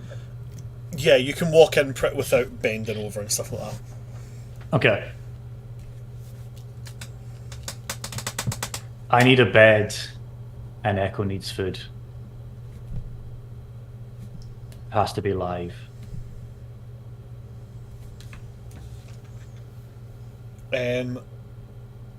Morden will kind of look you over, and then the back garden's quite overgrown. You can probably find something in there. Lots of isopods and, bottom feeding fish. And the bed. We've got 14 rooms here. Pick one. Immediately walk away. And I'm going to go find the first bedroom I can. And I'm going to just gently put Echo on the beds and make them comfy. Because I remember they enjoyed the last bed. And then I'm just going to sit beside it. And the legs are just, the anxiety is just going to show. The leg is going to bounce as I'm just going to try and sharpen a blade. Okay. Echo, do you do anything, or is it like as soon as you're on the bed, you're out? They're not sleeping. Not yet, at least. Give me 2 seconds. That was driving me crazy. Yeah, they're not sleeping, not yet. They do make sure they're, like, wedged between Reaver and whatever else there is. They very much so backing themselves into a corner. But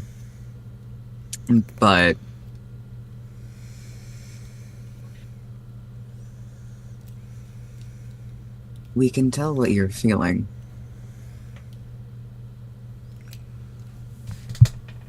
Is it something you're going to sit with, or...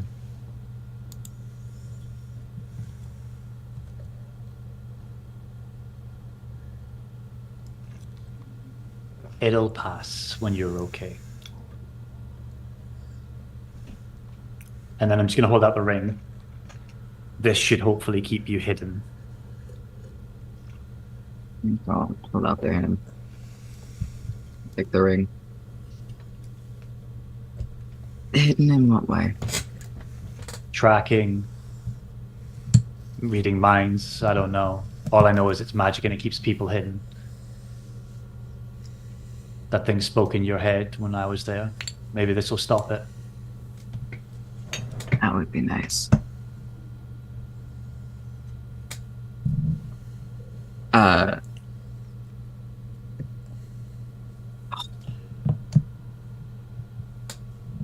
So because they can't heal, the wound they opened earlier is probably still open. So they're going to take the ring, and to wear it, they're going to push it inside of their chest. Actually, what ring is that? It's the ring of mind shielding. Does it require attunement? I believe so, yes. Then Wonderful, because the next thing I'm going to say is, do you have anything involving luck? Because I'm kind of getting hunted for it. If you do, get rid of it as fast as possible. and in chest with ring, leaves ring, starts, because it's on their left side, so they go under their hearts, and their hand wraps around, and they pull out the luck stone.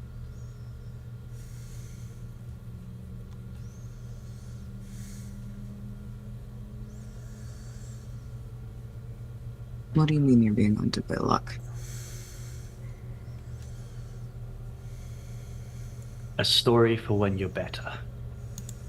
You need to rest. Resting isn't going to do much good. I'm just gonna kind of toss the luck stone over. And that is going to cost me. And they'll settle back down like in bed.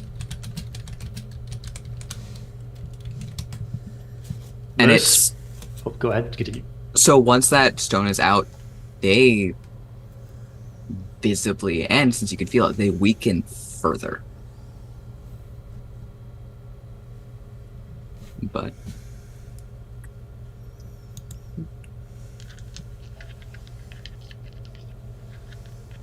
How sneaky being loose? Oh no! As soon as you guys went into a room by yourselves, she left. Oh, the door's not closed. As soon as you went into a room by yourselves, she Go. left. Then yeah, that's all it was. It was literally, hey, Echo enjoyed being on a bed. Hey, I don't want to sleep. Let them have rest. Okay.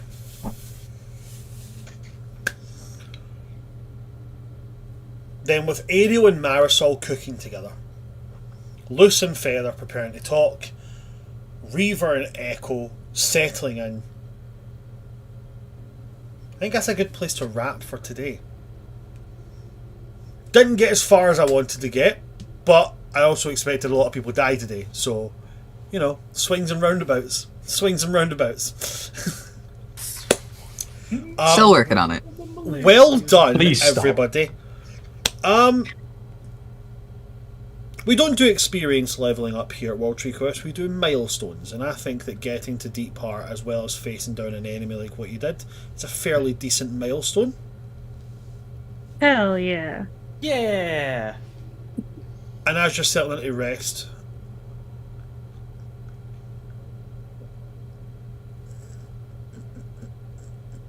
yeah, fuck it, go for it, you can take the level. Yes. Yes! It's Oh, happening! no choices. Also for No choices, next only ball. session, no choices only ball. For next session, before the long rest, there is another thing that Echo is going to do, but that's not a today thing. That's absolutely fine. Thank you for everybody that came to see us today. My party did very, very well today. Very, very well. You did amazingly. If you like what you've seen here, go and check out all of our social medias. We are everywhere. Twitter, Instagram, all that jazz at World Tree Quests. Do remember to go and check out the application form for our upcoming Dragon Age campaign. It's going to run time-wise, it's going to run perpendicular to the events of Dragon Age Origins. So it's going to be a very, very fun campaign. You're going to enjoy watching it. And if you would like to be in with a chance, you could also play it. Just go to our Twitter and you'll be able to see the application form there. Other than that, you can check out myself at Son of Asgard on TikTok. I'm not giving you any other social medias because, well, quite frankly, I don't really do much on them except yell at people and threaten to slide tackle people. That's about it. Yeah, that's it for me, so I'm going to pass over to my party and let them plug themselves. Kyle, anything you'd like to plug at all? No, because it was the July 4th weekend, so I decided to take a birthday day off. But next week I will have some stuff to do with Monster of the Week, to do with my SVG postings coming out soon. Fantastic. What about yourself, Selkie? Anything that you would like to plug at all? Hello. You can find me pretty much everywhere at Silky Cove or Silky's Cove, just depending. When they run, I do streams every week. You can usually find me on Tuesdays on Dinner and a Game playing Emerald Sanctums, where I get to play Fia Kramirin, who is currently on the fucking warpath, about to murder. And it's the first time! It's the first time he gets to murder in this game. He's good at it, and I'm excited. He's also currently causing flooding and a potential hurricane. That's a whole other thing. And then, once in a blue moon, you can find me on Wednesdays, also in Dinner and a Game, where I get to play Alex. He has to work ups. He dies regularly, and it's just a fun thing for him. And then Thursdays, you can find me here every Thursday where I play Echo, who's not dead yet. Not Who knows? dead yet. Yet. Falling apart at the seams? Yes. Dead? No. Slowly rotting from the inside out? Yes. Dead? No. We were there anyway.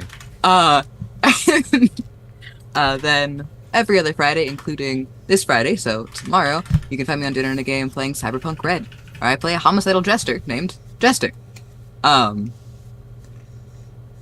Jester has gotten decked out in some new chrome. It's made him even deadlier than before. He's needed 8 months of therapy to recover his mental state after that, so he doesn't go into psychosis. So that'll be great. You'll get to see what new upgrades he's gotten. And then every Saturday you can find me on my Twitch channel, Selfie Cove, playing Vampire the Masquerade Endless Nights, where I play a Merit Vane, who's a gender-fluid Toreador, who's doing their best, and is now running away to join the circus, because they're fed up. I'm seeing a trend here. Don't worry about it. Alright. Yeah, that is me. Thank you very much, Selkie. What about yourself, Denny? Anything that you would like to plug at all? You can find me on the socials at Lawless Aries Cosplay. Right now I'm doing finishing up my May Borowski cosplay from Night in the Woods and hopefully transitioning into some more fun video game cosplays. You can also find my Etsy shop at Magpie Finds Jewelry on Etsy, because I just said that, for some fun beaded jewelry and also some fun polymer clay jewelry as I'm branching out into that a little bit. And other than that, I should have some new fun stuff coming on the horizon, but nothing right now. New fun stuff on the horizon, but that's my favourite thing to find on the horizon. Fantastic, thanks very much, Denny. What about yourself, Tom? Anything you'd like to quickly plug? Hiya, I'm that one warlock. I make the saddest characters you've ever seen on the internet, and sometimes have mental breakdowns with said characters. You can find me all across all of the social medias at that one warlock.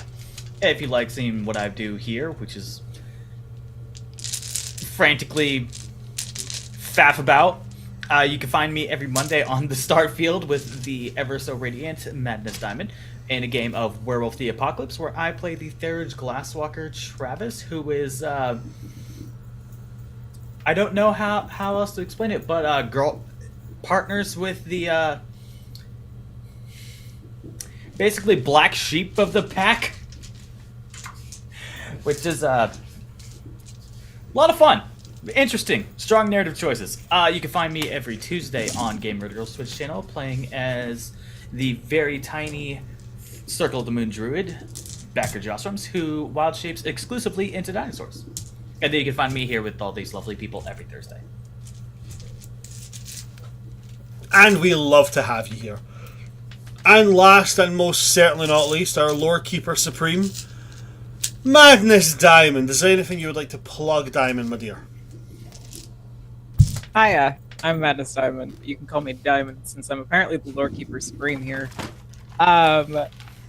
You can find me everywhere at Madness Diamond. If you check out my Beacons link, it's beacons.ai/Madness Diamond. You can find my reoccurring actual play schedule. It is missing one, but you can also find whenever that one goes on my Twitter. I do cosplays, I do makeup, I do content creation and actual play performing, and I'm also a writer. And my schedule is a lot. So Mondays you can find me over on the Starfield playing Guardians of Neptune's Care and the Werewolf the Apocalypse W5 edition for it, where I play Soiree. The Ragobash Silverfang, where I use the concept of Heavy as the head that wears the crown for her build. My lovely disaster lesbian. On Tuesdays on Dinner and a Game with our lovely Selkie Cove, you can find me either playing Bay, the very human hunter who is going to have to deal with the oncoming hurricane of Fia anger, in a solo episode here soon on Dinner and a Game. And that's on, like I said, on Tuesdays for Emerald Sanctums. And then sometimes, eventually, we do play Crawfish to the Bitter End, where I play Shuri Darcy, the lovely Creole Chosen, where I might get to kiss a vampire next time. And on Wednesdays, you can find the restream of a pre-record called Fresno by Night, a Vampire the Masquerade V5 chronicle, using What We Do in the Shadows as a theme kind of reference, where I play Syra Dorthus, the Tremere, aka the Witch of Fresno. We've recorded a couple episodes. We're almost done recording all of them, but episode 2 should be out next Wednesday. And then, of course, on Thursdays you can find me. Oh, and that is on the Goose Girls channel on Twitch. The like Megan Thee Stallion, then Goose Girl. And then on Thursdays you can find me here playing your lovely Battlemaster Barbarian Melusine Vestra, who's fucking going through it. Let's just be honest. I'm surprised she didn't die. Kind of proud of her for that. And it's kind of where you can find me now. You might be able to find me in some other places here very soon. I'm also the administrative coordinator / the keeper of schedules and spines for Dinner and a Game. I am also working on some AP producing in the background as well, and playtesting a few games. I'm writing for a couple of systems. So if you want to join me on this lovely adventure, or if you have a project you would like to add some sparkle and shine to of my variety, just come join me on this wholesome chaos. That is a pretty fantastic sign-off. Thank you very much for that, Diamond. If that's everything from my players, then that's everything from me, so that's everything from us. Thanks for coming to see us today, folks. I've been your DM of Doom, Son of Asgard, or World Tree Quest here on Twitch, Twitter, and YouTube.